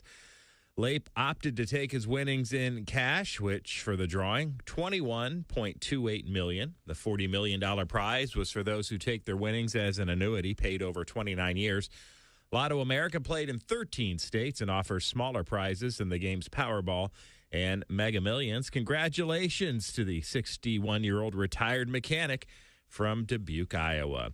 Former Mad Magazine cartoonist Al Jaffe died Monday at the age of 102. Jaffe, one of the magazine's longest contributors, had delighted millions of kids with such fixtures as the fold-in and snappy answers to stupid questions. With its cheeky, sometimes pointed send-ups of politics and culture, Mad was essential reading for teens and preteens during the baby boom era. Few contributed as much and as dependably as Jaffe. Over a 50-year period, starting in 1964, virtually every issue featured new material by Jaffe. His parodies of advertisements include such feature real-life products as automatic redialing for a telephone and computer spell checker. A man well ahead of his time and lived a long life. Again, Mad Magazine cartoonist Al Jaffe dying Monday at the age of 102. And that's a look at things you may have missed. More of the Bob and Tom Show coming up. Ladies and gentlemen, Bob and Tom.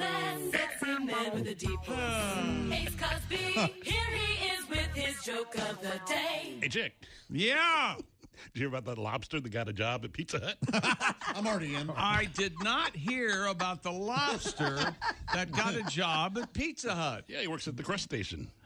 That was Ace Cosby's joke of the day. This has got to stop. Bob and Tom in the morning and highlights all day long. The Bob and Tom Show, weekday mornings at 6 a.m. Eastern on Bob and Tom 24/7.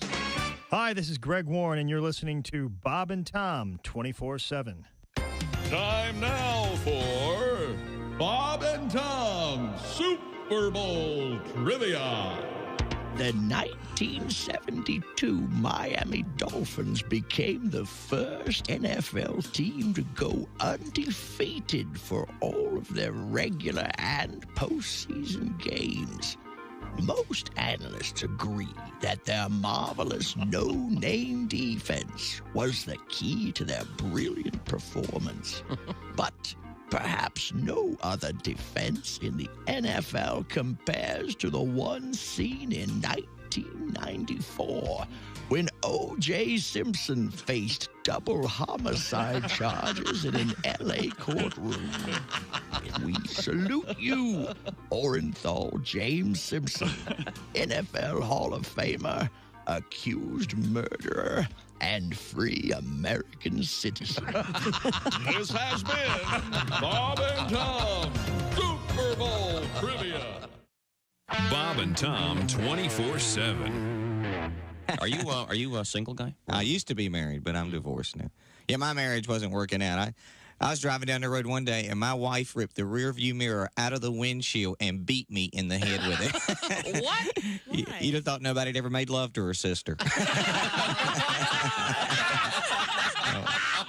I'm fine. She was just as bad.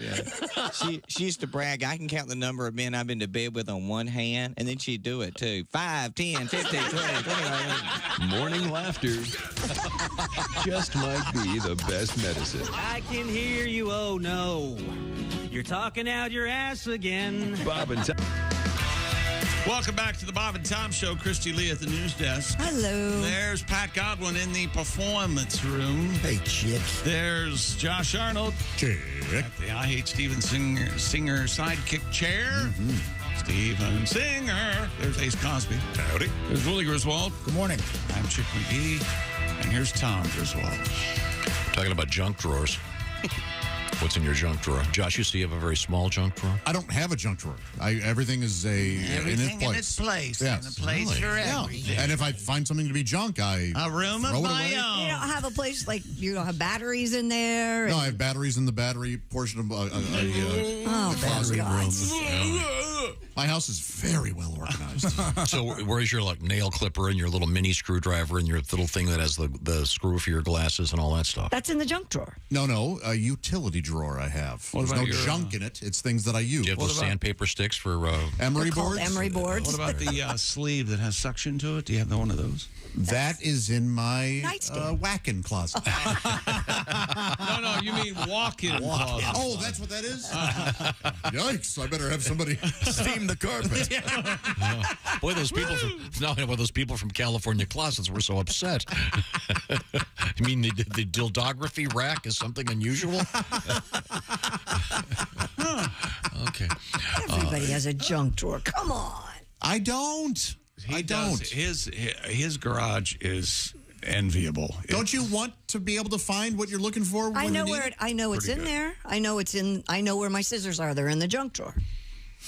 But it's not a junk drawer if the things in there that you're using. I am the king of whatever I'm using. That's where I leave it. I can't. We know. We've seen green room. Yeah, I said you leave the doors open. I'm just getting over it.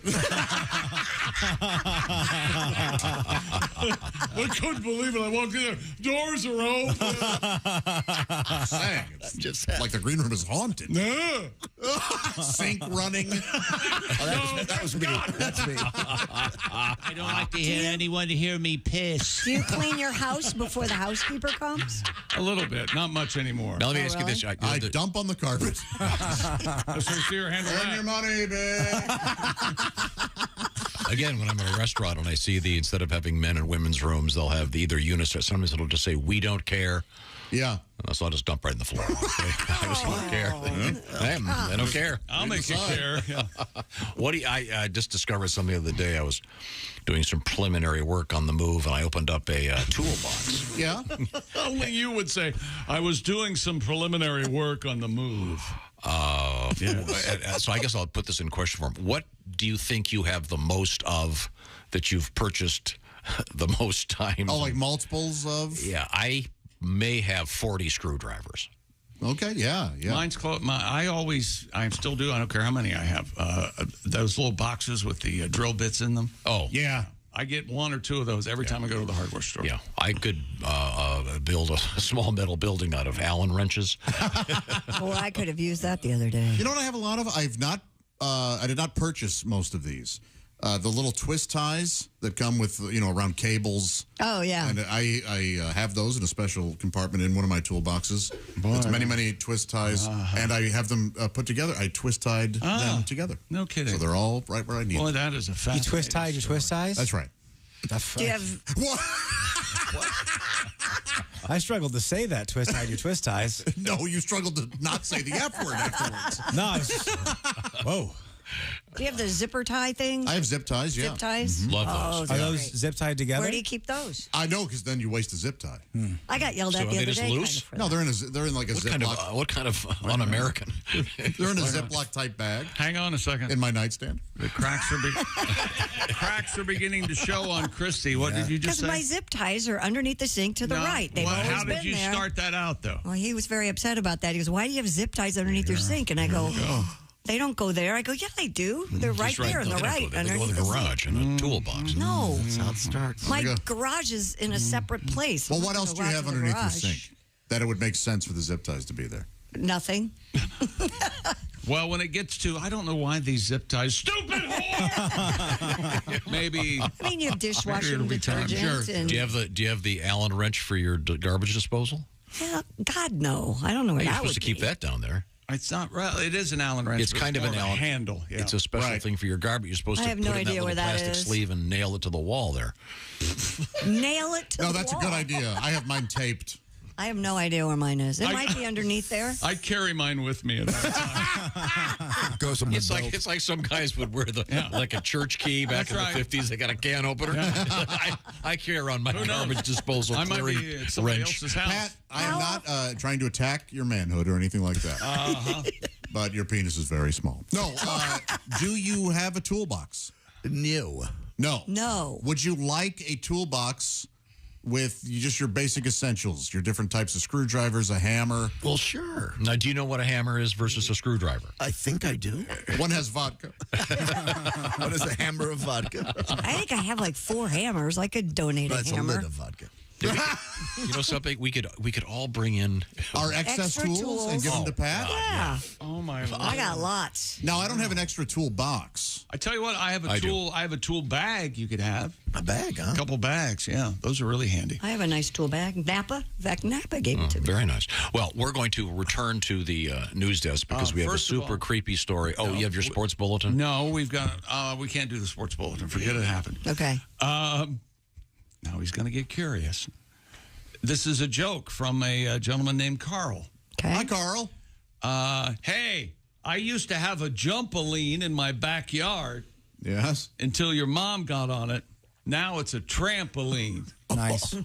Carl, my mother is a saint. I call your mother and have a nice seafood dinner and never call her again. Dorothy Mantooth is a Dorothy saint. Mantooth is a saint. Okay, I'm sorry. I'm sorry. Christy, we have a creepy story about the Dalai Lama. Yes, we do. May I be excused? The Dalai Lama has issued an apology after a video showing him asking a child to suck on his tongue sparked public outcry. Now, wait a minute. Does he want to suck the child's tongue, or does he want the child to suck his tongue? One is inappropriate. He asked the kid to suck on his tongue.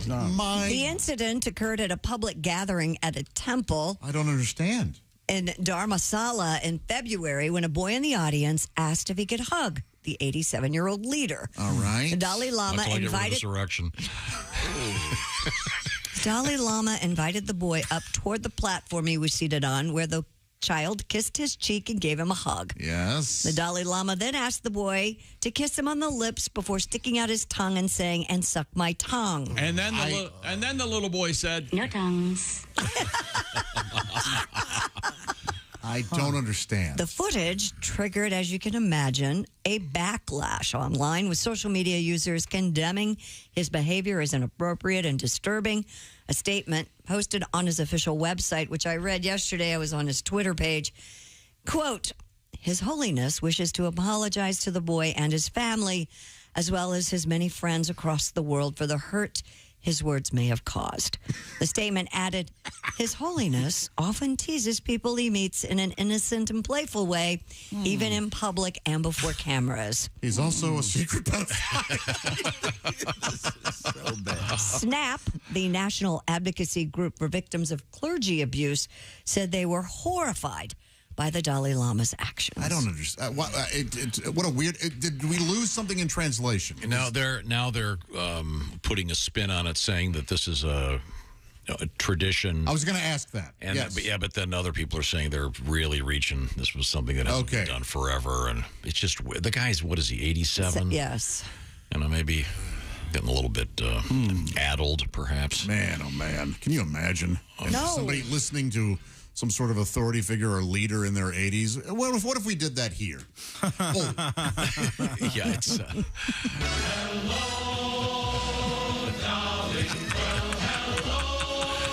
Oh, this is a turd of a musical. You've always hated that musical. Oh my! What happened during it?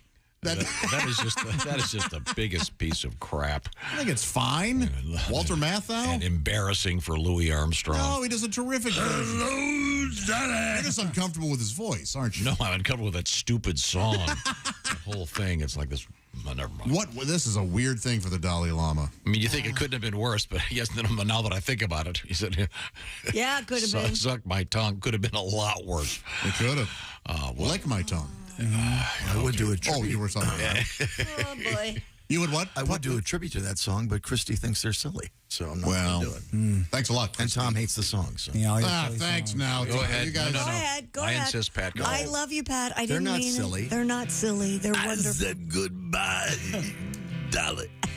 Nice try, Dalai Lama. You might be canceled and long gone where you belong.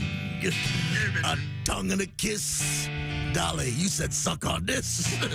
Dolly, you're still preaching, overreaching. You're so very wrong. Buddha sits crying. You're still out there trying to put a spin on a creepy move from way back when. So take his robe, fellas. Fly him across the globe, fellas. Dolly should go away for good, become an executive in Hollywood. Yeah, but Dolly will probably never go away again. That's not silly, is it, sister? No. All right, goodbye. Thank you very much. You know I was teasing, Pat. I do know that. Wow, that is. He's got some PR. Yeah, he does. Problem. Yeah, Well, when I saw that on Twitter, because I didn't see the original story and I saw him apologizing, I thought, oh, this can't. I thought it was a joke. Man, I got to look at. Man. You know what? In the llama's defense, that kid is hot. See that going that way. So we got to give him a break a little bit. Geez. Come Joshy. Got that going for him. Quiz time. Christy Lee, what is your sleep number setting? 40. What does that mean? It means it's rather soft, I guess. Whereas Chick McGee, your sleep number setting? 100. I like the firm mattress. It is a firm mattress, and yet it's the same mattress because at the touch of a button, either side of the bed can be set at your comfort setting, the one that you like, or perhaps the one that you need, because a sleep number bed can even tell you how to get more sleep. The importance of sleep, well, you can't underrate it. I mean, it's super, super important. You can't overrate it. Is what I meant to say. 8 out of 10 couples prefer a different mattress firmness. So that means your odds of finding, well, maybe when you first meet, you should say, what's your sleep number setting? But you don't have to, because either side of the bed has its own setting. right. So Use doll a lot. There's a box you don't have to check when you're on Tinder. What's your sleep number, doll? Yeah. Is your partner snoring? Sleep Number perhaps has a solution for that, too, with the Flex Fit Smart Adjustable Base. Get the details on all the famous Sleep Number beds and choose proven quality sleep. By the way, you can only be your best if you've had a great night's sleep. By the way, now a $600 saving on Sleep Number's most popular 360 smart bed. Plus, special financing is available for a limited time at sleepnumber.com/BT show. Find your nearest Sleep Number store. Head on over there and see what's going on. By the way, that very special financing is available for a limited time and is subject to credit approval. Get the details at sleepnumber.com/BT show. That's sleepnumber.com/BT show. I love my Sleep Number bed. Coming up, we have more news with Christy Lee and more news out of China and a bizarre story if you like to fish. I do. Wait till you hear this. This is the Bob and Tom Show. Hey, don't say we didn't warn you. I'm warning you, don't.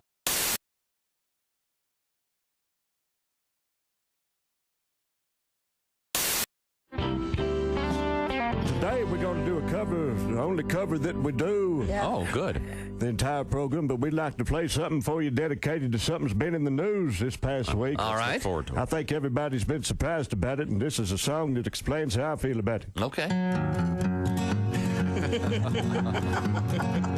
They're both ashamed of what they did. At least that's what the paper said. They walk all day because they're always on the prowl. Tiger and horse, tiger and horse. His wife called him doing them horse. They're both pros at what they do, and both require special shoes of each of their heads going down in the caddy. Tiger and horse, tiger and horse. His wife called him doing them horse. Doing them horse. Neither of them's made a peep, and fire hydrants don't come cheap. Be careful when you're out there chasing tail.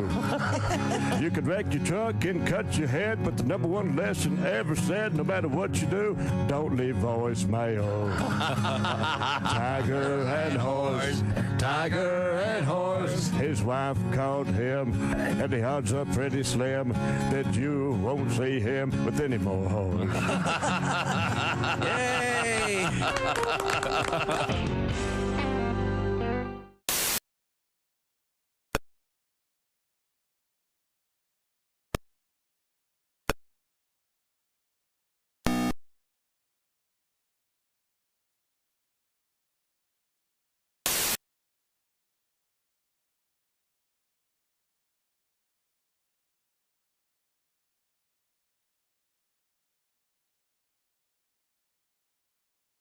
Poster said for several months he'd been uploading intelligence documents, apparently to impress the others in the group.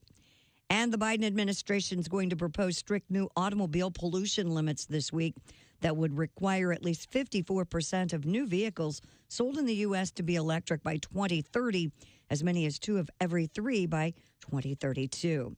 Environmental groups are applauding the ambitious numbers, which were first reported over the weekend by the New York Times, but the plan is likely to get strong pushback from the auto industry and consumers. And that's your news. I'm Christy Lee. More of the Bob and Tom Show on the way. Things you hear on the Bob and Tom Show. Norman, honey, what you doing? It's getting late. I'm downstairs, honey. Just getting some cereal. Snookums. Thank God he found it. I was getting desperate. I hope this works. You know, Judy tried it with Ted, and she said he's become insatiable. Boy, will Snookums be in for a treat, because her hubby is chomping on the new cereal for men who are sexually dysfunctional. It's Nuttin' Raisin, honey. This sure is tasty. Honey, I'll be right up. Nuttin' Raisin Honey, the cereal that gets you up in the morning, or any time for that matter. Nuttin' Raisin Honey.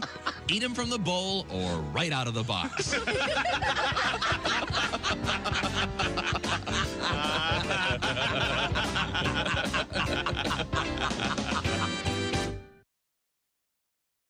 Hey man, it's Donnie Baker, and the fact remains there's nothing better than being a VIP. And I don't mean like his dudes on Pervert Rabbit Xanadu's. I'm talking about a Bob and Tom VIP. Best thing, you'll never miss another minute of the show. I swear to God, you can hear the show here in the morning, and then cause you're a Bob and Tom VIP, you'll get the podcast of the entire show, a 12-month library of podcasts, hundreds of Bob and Tom comedy tapes, and a 60-day video archive of the show. Bob and Tom VIP. You have to get it. It's state law. Hi, this is comedian Tim Cavanaugh, and you're listening to Bob and Tom 24/7. Time now for great moments in NFL history. The year was 1926. All-star fullback Ernie Nevers of Stamford. Nevers played in all but 29 minutes of the games. 3 years later, in 1929, Nevers scored all of the points for his team. This single game 40 points scored by a single player is still a record that stands today as the NFL's oldest. Nevers also holds a few lesser-known and unofficial records. Oh, really? Such as highest number of STDs treated in a single season. And the longest winning streak with road horse. This has been great moments in NFL history. Wow. Bob and Tom 24/7. I actually I have a sexual fantasy associated with the earthquake. Go. Well, I woke chick up. In my fantasy, I am making love to this woman. Yeah. And then all of a sudden, she feels the earth move beneath her. Ah, yes. And then she rolls over on top of me and shields me from debris. Safety first, everybody. Safety first. Bob and Tom. If you irradiate poop, it will be sterile, but it's still poop. You can pick your morning radio show, but you Box. Welcome back to the Bob and Tom Show. Christy Lee at the news desk. Hello. Josh Arnold at the I Hate Steven Singer sidekick chair. Hello there. There's Ace Cosby. Hey. There's Willie Griswold. Hey. And ladies and gentlemen, in the performance studio, please, a big round of applause for Pat Godwin. I don't deserve the Grammy this year, but I'll take it. You guys are the best. The one, the only. Yes, sir. Boy, your face is red, Josh. What'd I miss? Chick was making me laugh a lot. Put your pants on. We got a show to do. Tom, speaking of Chick making people laugh, there is a special request. Oh, there are many stories like this. Jeff with a G. Oh, yeah, one of those fancy Jeffs. Hoity-toity. He says, there's some things going on. He was wondering if Chick could do his impression of Neil Diamond sinking a putt, then being attacked by a badger. Wow. So this is Neil Diamond. All right, how far away from the hole am I? About 12 inches, Mr. Diamond. All right. I don't know what to do the tap for. I can't hit a... No? Mm-mm. Nope. And then it goes into the hole. No? That's, yeah. Yeah. There's the badger. Oh, Okay. God, no!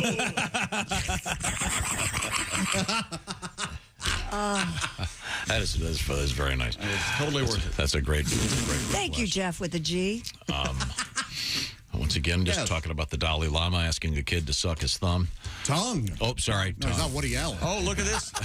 Look at this, Tom. Ready? No tongue on show day. Twice they served tongue on show day. Twice the opening sketch died. No tongue. Get it? No tongue. Oh, my favorite Tongue. year. Death. Great movie. We have an email. Has the dolly never heard of Pull My Finger? Certainly a more reasonable question. So once again, I've got to get it Thank straight. you, So Junior. the Dalai Lama calls this kid up, and he says to the little boy, No, Will you- wait. The little boy asked to kiss the Dalai Lama, if he can do that. and then what does he say? He didn't call him up. No, the little Well, boy he said, hey, asked come on up. him And the kid gave him a hug, gave him a kiss, kiss on the cheek. Yes. And then the Dalai Lama asked him to kiss him on the lips and said, suck my tongue. Wow, that's rough. Okay. Well, just wanted to revisit that. On a different note here, we were talking about toolkits. Yeah. And you know, open up your toolkit and you realize you've got 14 screwdrivers. And Pat Godwin said he's never had a toolkit in his life. You mean toolbox? Yeah, toolbox. Toolkit. You know, hammer, screwdriver, tape those measure, all that things. stuff. Yeah. You've never had one. You No, don't just use a guitar tape stuff. measure? I do have a tape measure. I use it all the time. I use it every night. It's Same. I like See if it's to growing? You like to keep track, right? Same. Right, you take the weights off. I get it. You take the weights off and check. Oh, the see if same. it's extended. Todd took the time and trouble to write us, Bob and Tom at bobandtom.com. Tools for Pat. Todd. If Pat needs a nice toolkit, Play School makes a very fine starter kit. Very nice. And we now move back to the news desk with Christy Lee. What have you got? South Carolina wildlife officials have issued a warning after a teen caught a piranha-like fish. 15-year-old Drew Patrick sent WYFF. Well, we try, but every now and then we'll whiff. Photos of the fish he said he caught in Lake Hartwell. Officials with the South Carolina Department of Natural Resources have since confirmed the fish is a pacu. Is that it? Pacu? Pacu are related to the piranha and resemble the carnivorous fish, but mainly feed on plant material. How about mainly? Mainly. Yeah, you don't want to be skinny dipping and have your dangler floating out there. My dangler! no, my dangler! You got a pacu digging in. Wow. That's scary. Yeah. Weird. That isn't the fish that has those human teeth, is it? No. You ever seen that one? Yeah, that's strange, isn't it?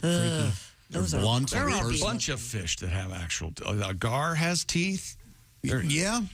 Ugly fish. Yes, the gar are hideous, yeah. And I think the farther you go down deep sea level, the uglier the fish get. Oh, of course. They get weird. Well, they can't see each other. There are monsters down there. Yeah. We should have light. You can't have no light. It makes for weird animals down there with the no Yeah, light. but some of them are bioluminescent. That's beautiful. I think we should get some lights down there. We got to get a nut, but turn the lights on. I'm done with the dark ocean. This is your stance? Yes. I'm done with the dark ocean? I want to light the ocean up, baby.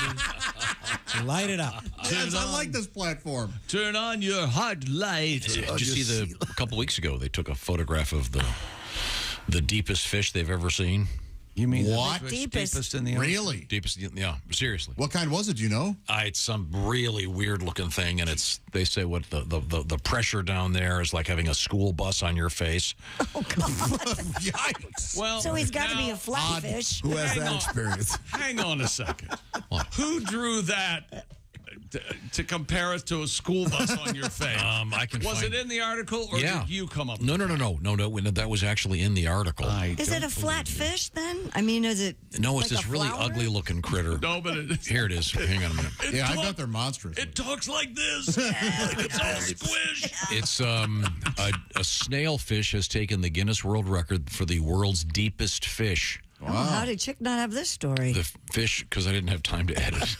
The fish was I can't trust him with a wild story. almost 28,000 feet below the surface. It says, they spent 15 years researching this deep snail fish. The maximum depth they can it's survive not is really that astonishing. ugly. I thought it'd be uglier. No, they're kind of Did cute. you see? They're kind of Yeah. cute. They're kind of Yeah. cute. They're weird. Yeah. They're kind of like. It says the fish lives in total darkness. Sunlight can only penetrate a little over a half mile Penetrate. down. 99% of the light is filtered out by the first 490 feet of water. Yeah. They're one of the only fish that talk, by the way. Is it really? Yeah, and it says, how do I look? Hey, you look fine, man. You look good. I can't see anything. Yeah, but it does say here that it's the equivalent of having a school bus on your face. It does not. Yes, it does. The pressure. Yes, it does. Give me a second. I'll have to find it. You're just going to Google school bus on your face. No, it's a very long article. What if you Googled school bus on your face and a picture of Roseanne Barr came up? I Googled school bus on your face, and it was a bunch of weird, like, porno fan fiction stuff. Oh, weird. Here we go.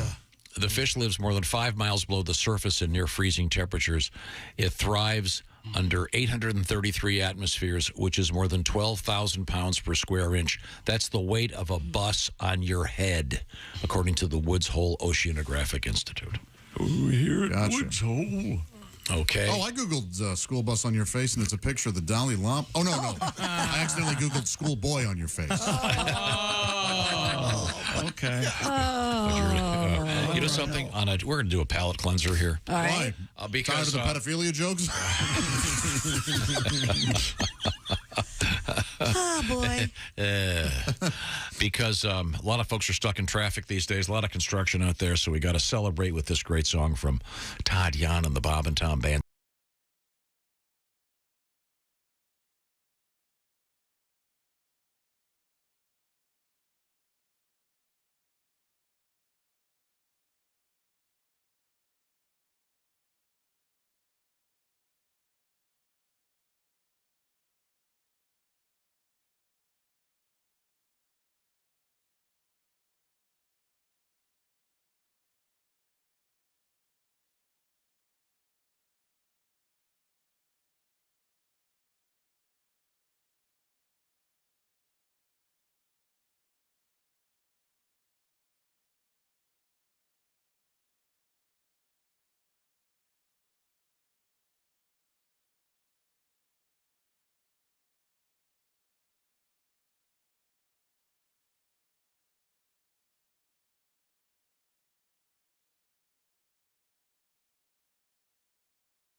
I finally figured out that they don't have a place to store them.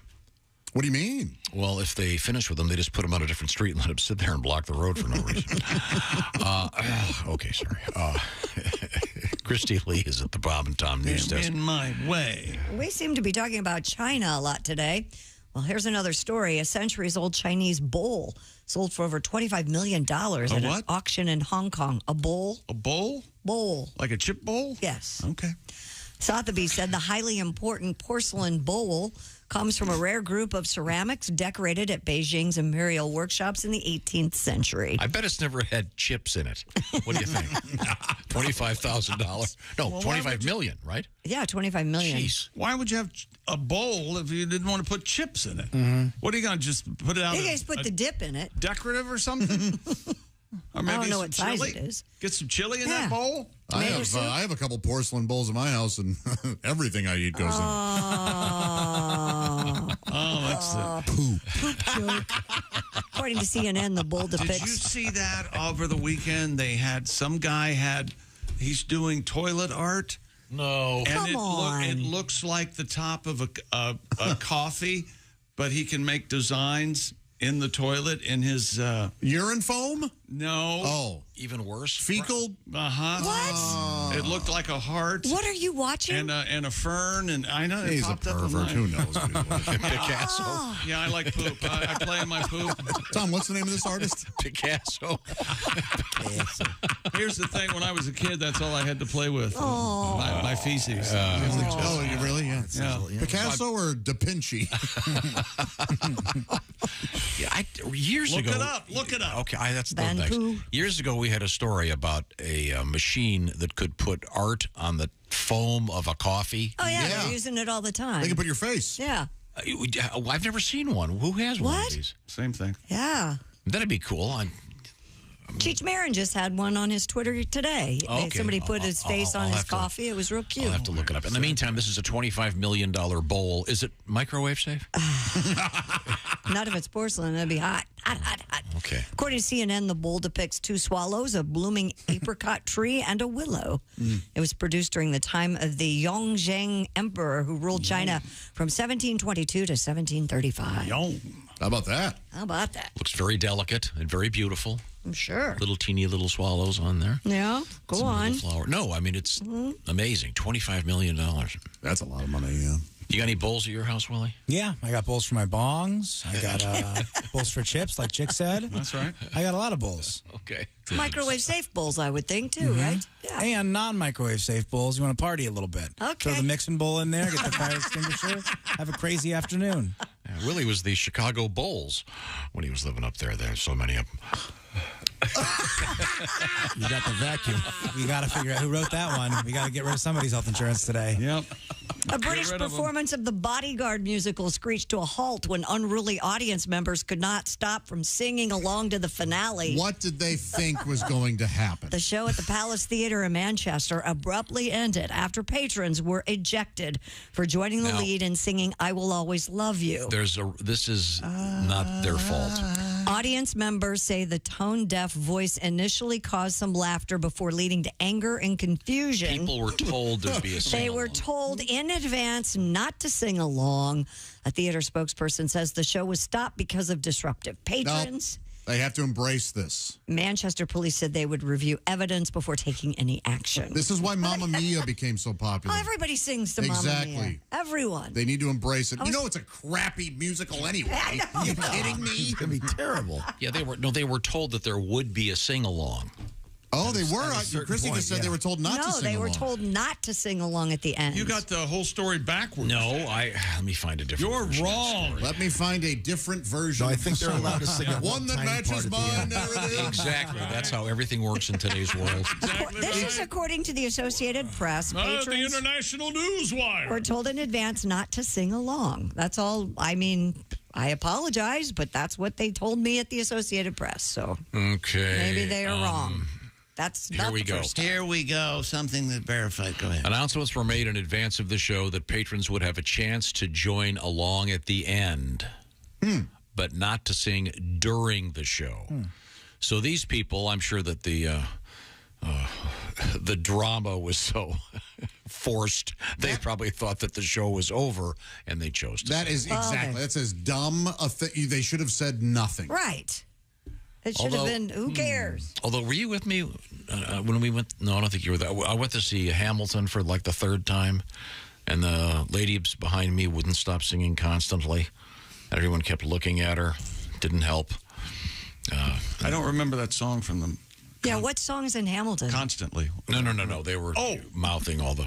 Yeah, it was super. It was super annoying. But in this case, I think they thought this was the time they were supposed to be singing. That's what you get for seeing Hamilton 3 times. No joke. I hear it's kind of inaccurate. What? I can't believe I'm being pimped to do this joke.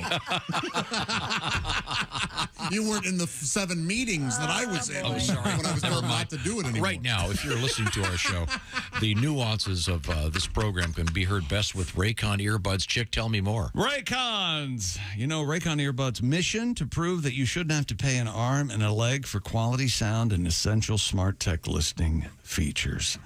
So Raycon, they call them wireless earbuds, Josh. Yes. They Bluetooth sync almost right out of the box. I'm a big fan. Instantly. And Raycon, you get a pair and a spare you still pay less than you would with some of those other big-name hoity-toity tech brands out there. Raycon knows that in this economy, every purchase needs to be perfect. Raycon offers buy now, pay later options. They have an easy-peasy, lemon-squeezy, free return guarantee, and they offer free domestic shipping and flat-free international shipping. And Raycon's over 50,000, and I think it's more, 5-star reviews. And Raycon has 8 hours of playback, crystal clear call quality, and water and sweat resistant. Go to buyraycon.com/Tom today. Get 15% off your Raycon order. That's buyraycon.com/Tom today. Score 15% off your Raycon purchase. I found them 3 years ago now, the Raycons, and now they're a sponsor. It's a success story. That's buyraycon.com/Tom. Thank you very much, Chick McGee. Coming right back with some history. This is the Bob and Tom Show. Thanks for listening to the Bob and Tom Show this morning. Catch any part of the show you missed later today on our YouTube channel.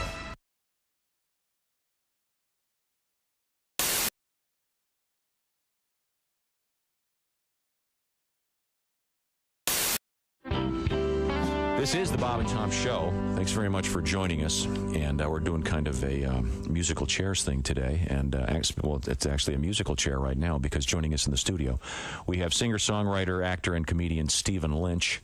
I throw in the actor thing because you spent how did you describe it? 9 months in hell. Sentence, was that the word you used? 9 months in hell is what I just heard.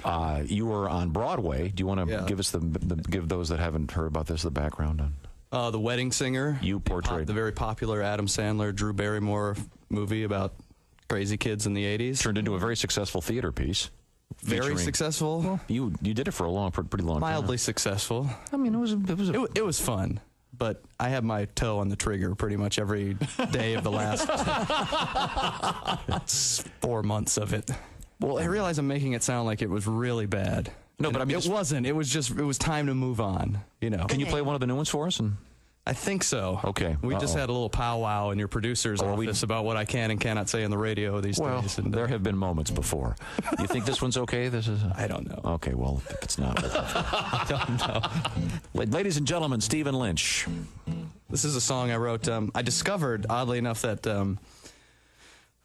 I had an uncle, a great-great-great-great-great-uncle who lived in the medieval period. He pretty much did for a living what I do for a living. He was both a troubadour and a court jester, and I think he used to play in the court of the king and the queen. And I discovered one of his old compositions that he wrote for the lute, and I transposed it to the guitar. Good, because we don't have a lute handy. No. I don't either. Because I like guitar comics, but I hate lute comics. Prop guys and lute comics. Those are the worst, aren't they? Just hacks. They give us all a bad name. So this is one of his compositions, and I just thought I'd try it for a modern audience, see how it goes over.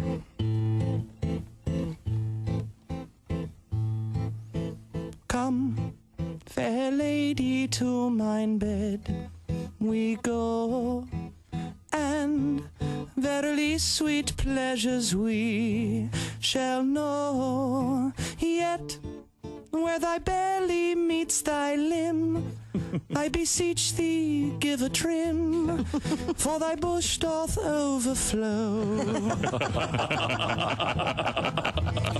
My lady doth have a 70s muff. A 1470s muff. Zounds, it's as prickly as a Christmas wreath. Think it might hide some baby birds beneath. Pray, shave it off to make a coat. There are fur balls down mine throat, short and curlies twixt my teeth. I saith not thy is hirsute, but it looketh like thou hast buckwheat in a leg lock. My uncle was also a very hacky stand-up comedian. But soft, what hair through yonder girdle grows, to be or not to be put in cornrows. Oh, it is beastly and unruly, and and it smelleth of patchouli, and that offends my nose. I sayeth not thou art furry down there, but it doth resemble Fidel Castro eating a London broil. Tra-la-la-la-la-la-la-la-la-la-la-la. Tra-la-la-la-la-la-la-la-la, medieval bush. Bravo. Stephen Lynch. Thank you, lords and ladies. Thank you. Stephen Lynch, ladies and gentlemen. What is a lute? A lute it looks like a pear-shaped ukulele. Yeah, it goes. Kind of a... Well, there's no neck. There's no neck, though. Yeah. They look like guitars. I think those are lutes. To change an old joke just a little bit, the best sound a lute makes is when a banjo lands on it in the dumpster, or an accordion, one of the two. I'm sure there's You're really anti-lute, man. I do not.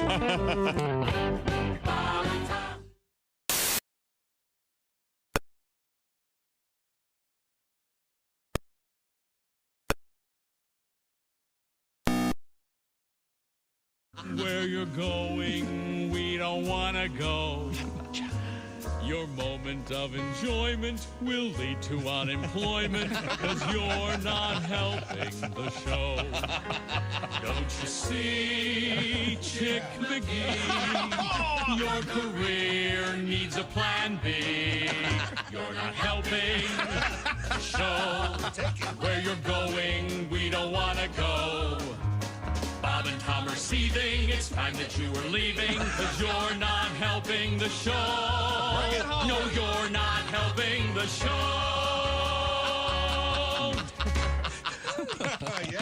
This is Bob and Tom 24/7.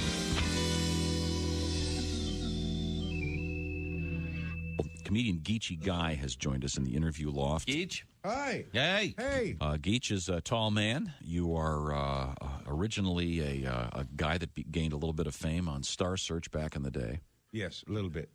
You did not win, but you came very close. I didn't get too famous. I don't want to get too famous. I don't want to get so famous that the guy who shoots me gets famous.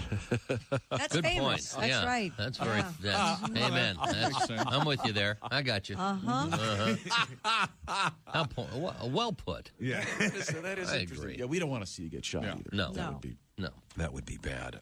What else is new in your life? You still married? Yeah. Although my wife's on a cruise right now. Oh yeah. Yeah. Without you? Without me. Yeah. So that's okay. But I used to go How on a bunch convenient. with her. Yeah. Well, But she was with her girlfriend from high school. well, that's nice. Steve. Yeah, exactly. And I'm uncomfortable. Yeah. Wow. We all are. Okay. All right. His name isn't Steve Licker. They just called him that. Hi, this is Nick Griffin, and you're listening. Rodney Carrington, etc.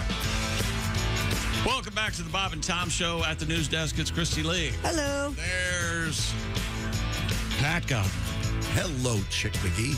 How many songs we have today out of Pat? Christy, you're good at counting them. How many did you? One? I think 4. How many silly songs, Christy? Oh, all of them. Yay. There's Josh Arnold in the I Hate Steven Singer's sidekick chair. Chick McGee, you old so-and-so. How the heck are you? There's Ace Cosby. Hey. Did we have the Ace Cosby joke? Oh, yeah, right after the fart of the day. That's It was right. a good one, yeah. There's Willie Griswold. Yeah, fun morning. I'm Chick McGee, and here's Tom Griswold. Be a good day for a bonus Ace Cosby joke of the day, I say. No. Rules that sexy man with a deep voice. Ace Cosby, here he is with his joke of the day. You know, as a college, I failed my photography course. Teacher said I wasn't focused enough. That was Ace Cosby's joke of the day. I used to work at the orange juice factory, but I couldn't concentrate. Oh, that's a good one, yeah. That's very similar, conceptually. Or as my father would say, simular. Okay, good. Okay. Good. Let's see now. I know. It's time for Today in History. It's not a big day, really. No, nothing happening? Nothing going on? A lot of boring stuff. Time now for today, April 11th. Tax Day in history. 1814, Napoleon abdicates the throne and is exiled to Elba. Oh, sure. There was plenty of room there. Yeah. What would that... You know, a lot of Elba room. Oh, okay, yeah. Isn't there also a place full of hard workers in the Mediterranean? Oh, yeah, Elba, Greece. Yeah. And his roommate, he had to have a roommate. It was Idris Elba. Oh, Idris Elba, yeah, okay. Let's see. 1970, What? happy ending, though. Apollo 13 launched. Yeah. That's when they were doing... Great movie. Oh, the best. Great movie. Ron Howard, a fine what a jerk. filmmaker. Stinks on ice. How can you not like that movie? I find It's it just being amazingly easy. Contradictory. It's amazing. He loves it. Watches it every Sunday. 1976. The Apple I computer created by Steve Wozniak. Is that the first one? And something I feel for you. What? Let's see. And the other Steve, what's his name? Jobs. Okay. In 2012, the Avengers movie premieres. His middle name is Getta. Steve Getta Job. Really? Okay. I'm just trying to have fun over here. That's steep. I'm the only one. Okay, how about this one, Chip? Do you know who this is? Trisha Helfer. Yeah, she's Battlestar Galactica. Yes. She's number 6. Oh, yeah. Born 1974. You like her, huh? No. Oh. A little bit. Ace does. Ace wants to make love to a her little bit body. too slender. You like asses like house cats? That's genetically impossible. Oh.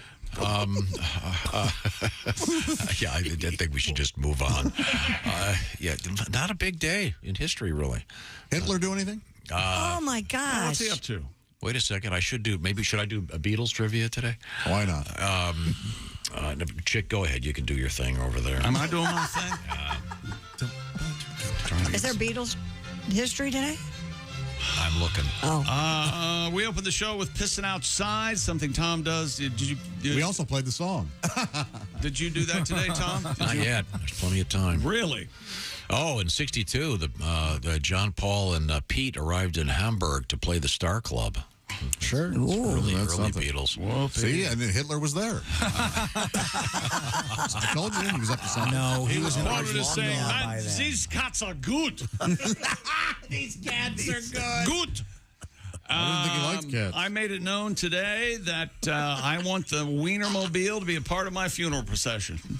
Yes, we'll make it happen. That absolutely has to happen. Because they announced that the Wienermobile is going to be available for some weddings Right. in next week, right? Absolutely. In Yeah. Vegas. Well, Chick this wants week, one for his funeral? this weekend, April 15th and 16th. Chick wants one for his funeral. We better go ahead and make that reservation.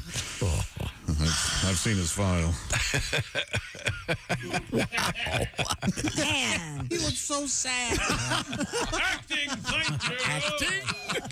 Now, are they going to... Line. Does the Wienermobile have one of those things in the back, like a ramp that drops down like the big bombers do?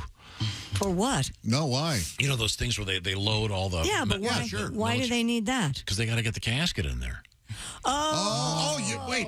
I just wanted it as part of He the didn't funeral. want the casket in the He didn't want the Wienermobile. hearse. Wait a minute. I didn't know that was possible. If that's possible, yes, the casket needs to be in the Does Wienermobile. the back of the Wienermobile drop No, down like Tom, they don't have a hot dog-shaped hearse. They Well, have a this will be- hamburger-shaped hearse. This will be like the patty a hearse. When I go, this will be like a citywide thing, right? I mean, You spoke over... did you say Patty Hearst?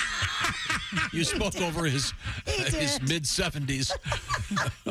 Chick, in my head, you're in the back of the Wienermobile, and there's no coffin. You're just resting in a big bud.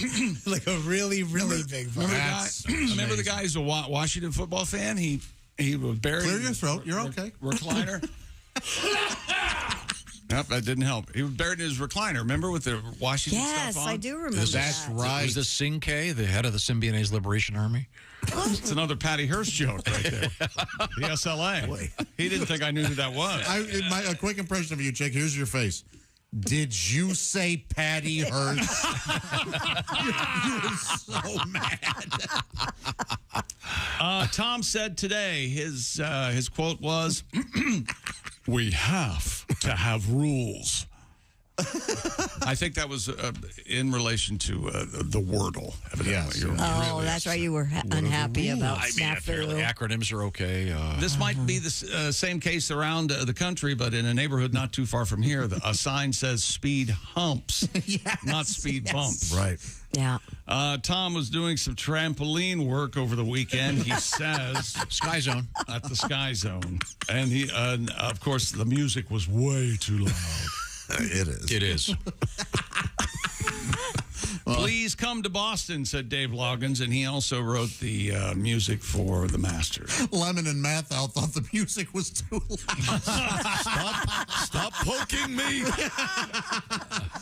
The finger. Evidently, Josh is going to get some work done to his fireplace. Is that true? I'd like to, yeah. Instead, over the brick, I'd like to put some stacked stone. Oh, nice. A nice facade there. Josh doesn't have a junk drawer in his house because he's so organized. Very well organized. Somebody said I have too much time on my hands and I should get a wife.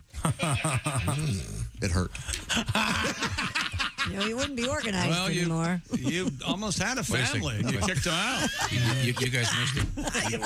You guys missed what Christy just said. I said if he had a wife, he wouldn't be organized anymore. Yeah. So, you know how it works. You know, Josh, that family, Oh, my God. she still cries at night. Yeah, it's not just you it affects. Oh, my gosh. There's a world bigger than you, Josh. Every You night. think about that? Every night. Can he come and tuck me in? There we go. Just order some French fries and we'll all go away. I love him so Sorry much. about that. It was such a good show till now. This is the Bob and Tom Show. Hey, thanks for listening to the Bob and Tom Show this morning. Get a look at today's show on our YouTube channel.